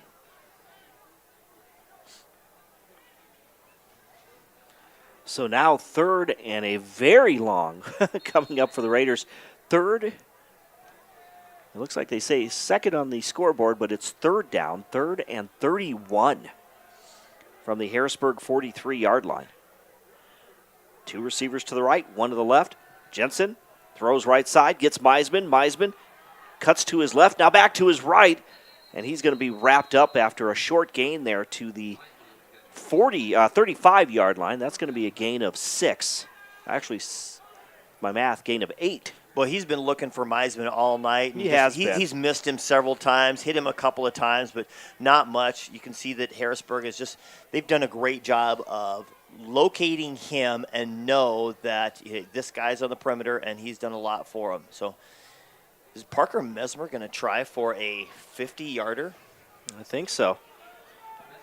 Is this a 52? 52-yarder. So a 52-yard field goal attempt by Parker Mesmer. There's the snap, the hold, there's the kick. And this one is just kind of short. It hits the back of the end zone is all. So the Raiders come up empty that time with 4:23 to go. And that will give the ball back to the Harrisburg Tigers as they lead 28-0 on the State Farm scoreboard. I wouldn't be surprised to see some of the secondary crew coming in for Harrisburg here in just a minute. Dig into our score sheets here, our rosters rather, and see what we got going. I see Lensing's still in the game. And a couple other guys. We'll see who the starter's still in there. But who's the quarterback? It doesn't. Is that 14 or 4? I think it's Sam Knuth. Boy, we recognize that name. Yep, Sam Knuth. Sophomore quarterback, 6'3", 175. Assume Jacob's little brother. Mm-hmm. Jacob, I think University of Minnesota, if I'm not mistaken, is where he went to play. So trips left, no receivers to the right. Here's Knuth now from the shotgun. 1st and 10 from the 20-yard line. There's the handoff. Was that Garrett Lensing still in the ball game? Or I saw him in, but That could also be Levi Christensen. Is that 30? Oh, it's 35, not 32. So 35, Caden Russell, a 5'8", 180-pound sophomore running back.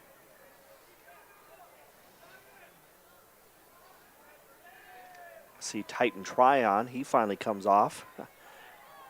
I think they're going to let him rest for the rest of the night. Yeah, some of those players, you can't get them out of the game. You say, look, we're up 4 scores here. Take a seat. And they're like, no, man. Knuth from the gun. There's the handoff once again to Russell. Russell is going to be wrapped up at the 25-yard line. Uh-oh. Oh, that was number 43 was your ball carrier. Yep. And a flag coming into the backfield by Harrisburg. We'll see. So Cale Rollinger was the running back on sportsmanlike conduct. One for each team. Yep, one for each team. They're offsetting penalties.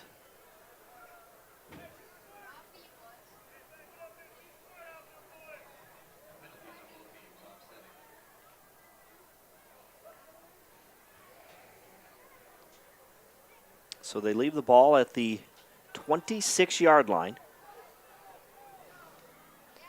3rd and short coming up. 3rd and 4. 3.5 minutes to play. Again, we have Sam Knuth in at the sophomore quarterback. They'll go trips left, one receiver to the right. Long snap count. And too long for the offensive lineman to hold still. Sometimes it's long because it is. They have to get up to the line, and he's got to be able to read the defense and what has to happen. And so, they don't run the no huddle like Washington does, but they still got to get up to the line. They got to hold set. He's got to look around. Some of the linemen don't like that. They like to get out of that stance and get moving. And now we're going to get a timeout. Harrisburg will take a timeout. Take a timeout and talk a little bit here. So 3:13 remaining in the fourth quarter on the State Farm scoreboard. It is Harrisburg 28, Rapid City Stevens nothing. We will take a quick break as well. We will pause for 30 seconds right here on 106.7 FM, 1150 AM, Fox Sports Rapid City, and on GoRaidersLive.com. From a cartoon character? What's up, Doc? Cartoons are good for a laugh, but when you're in an accident or you need your home covered and need help, it's no laughing matter. That's why you need a real person, like Lance at Van Zee Insurance Associates. It's not just simple insurance either. Lance has you covered with home, life, auto, and business. Van Zee Insurance is your place to call. Stop by today or give Lance a call at 605-393-2399.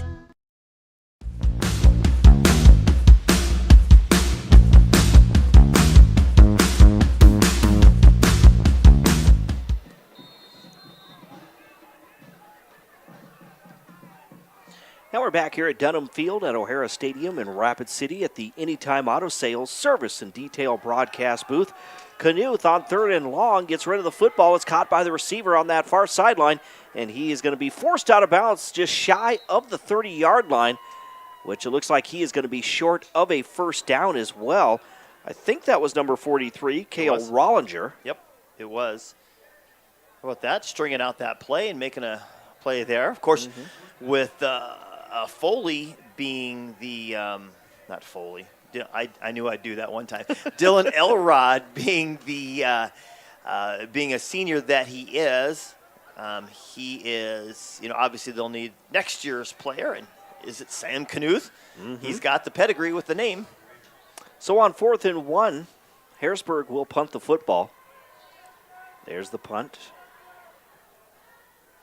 Number 22 is just going to let it roll there. That's going to be number 22 is Nehemiah Moore.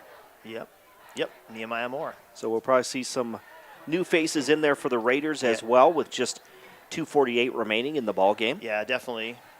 Some update scores. Rapid City Christian leads Custer 26-0 with 6 minutes left to go in the fourth. Of course, we're going to see Rapid City Christian next Saturday. And they're going to be facing Mount Vernon Plankington, and I was trying to find that score. And I believe, didn't they face them last year in the first game of the season? Opening game, our opening broadcast last year. Didn't go too well. Yeah. And Mount Vernon's winning 30-7 over Jim River. Empty backfield now. There's Jensen, gets rid of the football, caught by Scott. Scott on a crossing route there is tackled just shy of the 30-yard line. So still some starters in for the Raiders. Yeah, they got to get a little bit of a rhythm together before they get ready for their next game. I believe they're traveling next week. They will be on the road to eastern South Dakota. T-Area leads Sioux Falls O'Gorman with a minute left, 44-41. Wow. Fantastic.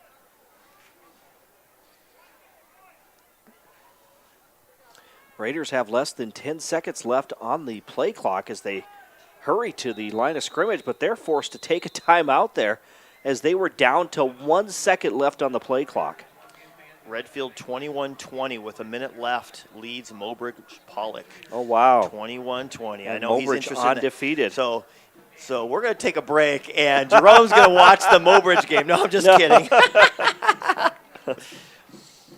You know, in Class 9B tonight, Harriet-Selby area. They're the number one team in that class, and they defeat Newell tonight 72-0. Ouch. That's a hard one sometimes.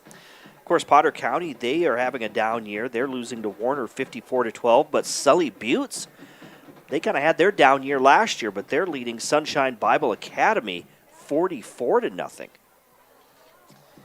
That is your Central Northern update. It is. And some 9-man scores in there. Lead is leading Highmore Herald. It's 27-18 with 6 minutes to go in the fourth. So the Gold Diggers trying to get their second win. And was it the Gold Diggers that played Sioux Valley last week? Oh, no, they played No, I think they played Woonsocket. Yep. You are right. Okay, men's all over it. Jensen hands the ball off. This one is Hansen right up the gut. He's going to get the first down as he takes it to the 37-yard line. They will stop the clock to move the chains. End of the first half, Spearfish leading Douglas 15-0. Both teams seeking that first win of the year. That elusive first win. Of course, we had Douglas last week. Brutal game for them, having to face the Raiders. Jensen from the gun rolls to the near side, gets rid of the football. It's through the hands of Cale Meisman. Like you said, Dean, he's been trying to get it to Cale so much tonight. Yeah, it just has not been Cale's night. He's had a couple of great games, and tonight it just isn't it for him. But, the guy's 110%. He's like a dynamo out there. He will give you this tons of effort that you're looking for. So he may be down today, but he's definitely not out. Absolutely. Meisman and Scott lined up to the left. Here's Jensen out of the gun. He's going to get it to Meisman. And again, it's just dropped there by Meisman. I'm not sure if he took his eyes off the football. Tried to see he had two defenders right on him, but it's incomplete. And now 3rd and 10 from the Raider 37-yard line. Yeah, when you drop a couple of easy ones, it's just not your night. So be surprised if either they're going to try to feed it to him again, give him a little bit of confidence, or find someone else.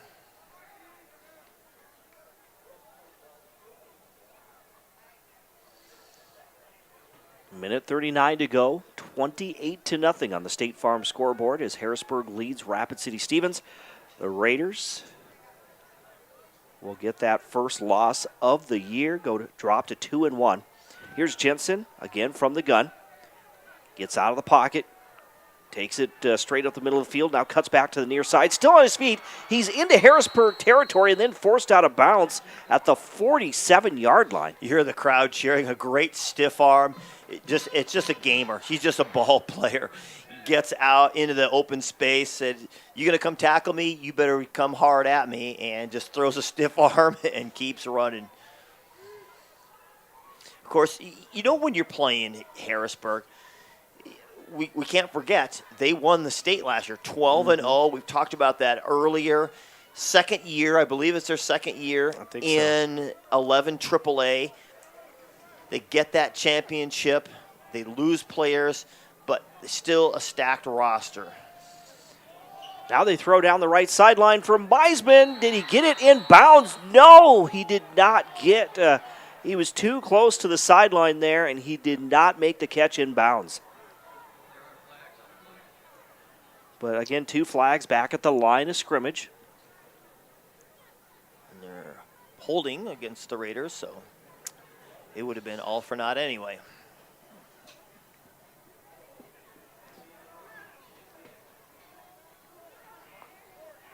So they pick up the 2 flags that were thrown, holding against the Raiders.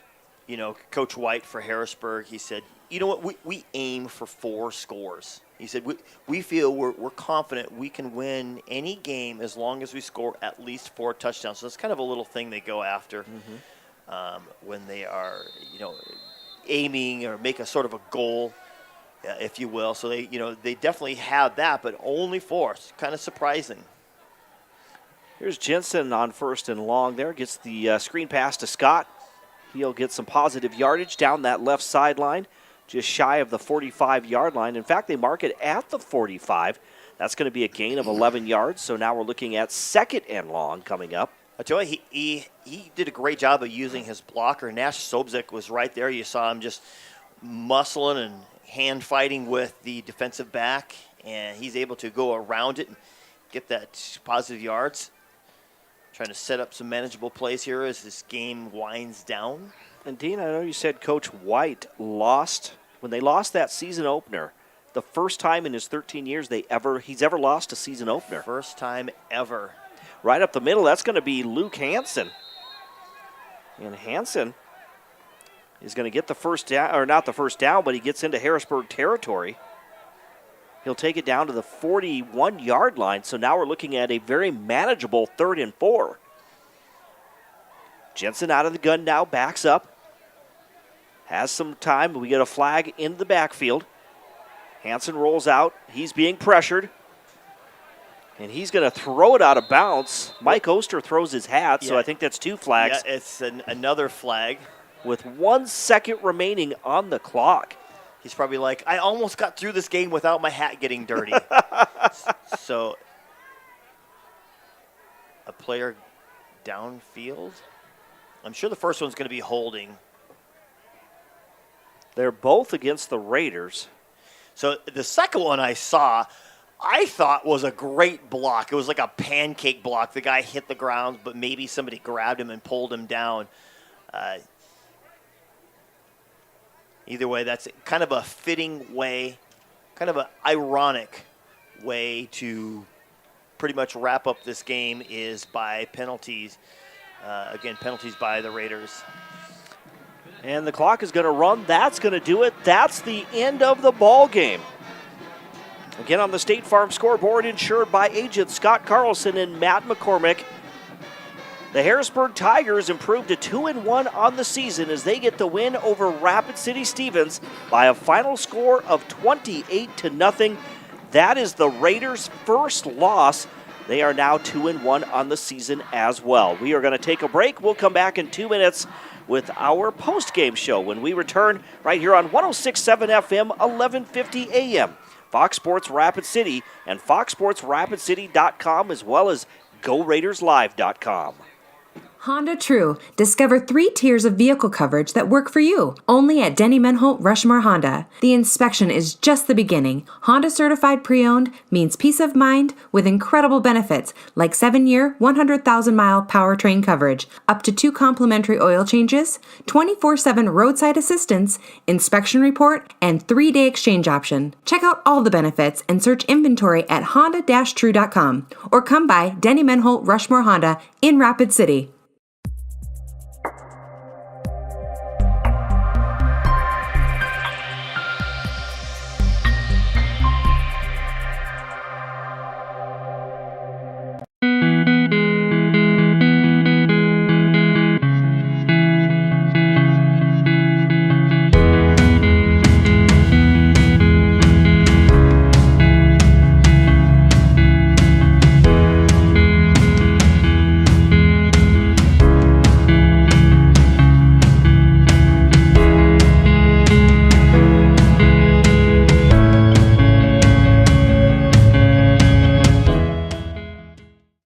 It's Chevy Truck Month at Denny Mental Rapid Chevrolet. New Chevy trucks are arriving daily with more inbound. Buy them before they get here and get any available incentives. There's more. We'll give you an additional $1,000 discount on any new Silverado 1500.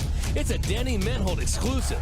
Log on to DennyMenholtRapidChevrolet.com. Find what's on the way and buy it before it arrives. Truck Month is on. Find new roads at Denny Menholt Rapid Chevrolet or DennyMenholtRapidChevrolet.com. You're doing a lot. Maybe you're starting a family, building a home, growing a business. Security First Bank knows your life is constantly changing. And while our commitment remains constant, we're changing too, with tools, technology, and new products from people you trust.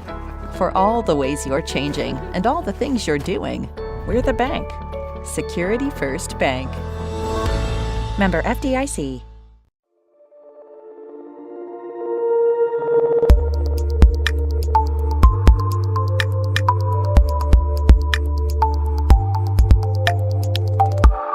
The cars, trucks, and SUVs you're looking for are at Denny Menholt Rushmore Honda. Shop imports and domestics, many local one-owner trade-ins. Plus, the area's best selection of pre-owned Hondas, Honda certified pre-owned. Buy with no money down and get financing available as low as 1.99% APR or 3.99% up to 72 months. Our great prices and low financing rates make now the best time to buy. See us at Denny Menholt Rushmore Honda or RushmoreHonda.com. How do we solve our patients' hard-to-solve medical problems? Our doctors and specialists collaborate, sharing their vast knowledge and Mayo Clinic's unique expertise. It's this working together that helps solve our patients' hard-to-solve medical problems. Monument Health, proud member of the Mayo Clinic Care Network. Honda True. Discover 3 tiers of vehicle coverage that work for you. Only at Denny Menholt Rushmore Honda. The inspection is just the beginning. Honda certified pre-owned means peace of mind with incredible benefits like 7-year, 100,000-mile powertrain coverage, up to 2 complimentary oil changes, 24/7 roadside assistance, inspection report, and 3-day exchange option. Check out all the benefits and search inventory at honda-true.com or come by Denny Menholt Rushmore Honda in Rapid City.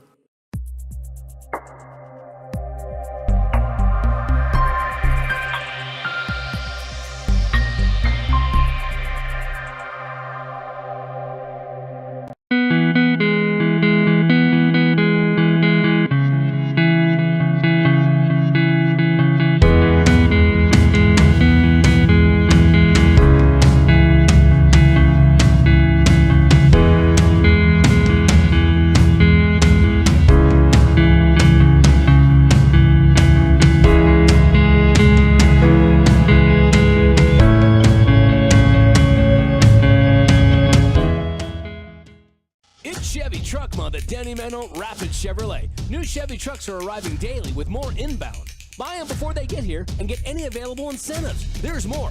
We'll give you an additional $1,000 discount on any new Silverado 1500. It's a Denny Menholt exclusive. Log on to DennyMenholtRapidChevrolet.com. Find what's on the way and buy it before it arrives. Truck Month is on. Find new roads at Denny Menholt Rapid Chevrolet or DennyMenholtRapidChevrolet.com. You're doing a lot. Maybe you're starting a family, building a home, growing a business. Security First Bank knows your life is constantly changing. And while our commitment remains constant, we're changing too, with tools, technology, and new products from people you trust. For all the ways you're changing and all the things you're doing, we're the bank. Security First Bank. Member FDIC.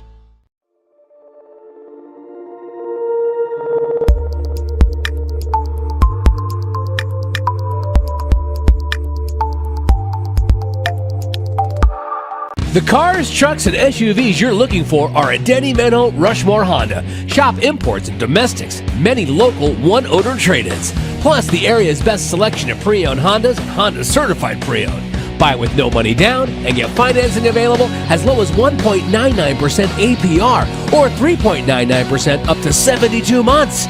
Our great prices and low financing rates make now the best time to buy. See us at Denny Menholt Rushmore Honda or RushmoreHonda.com.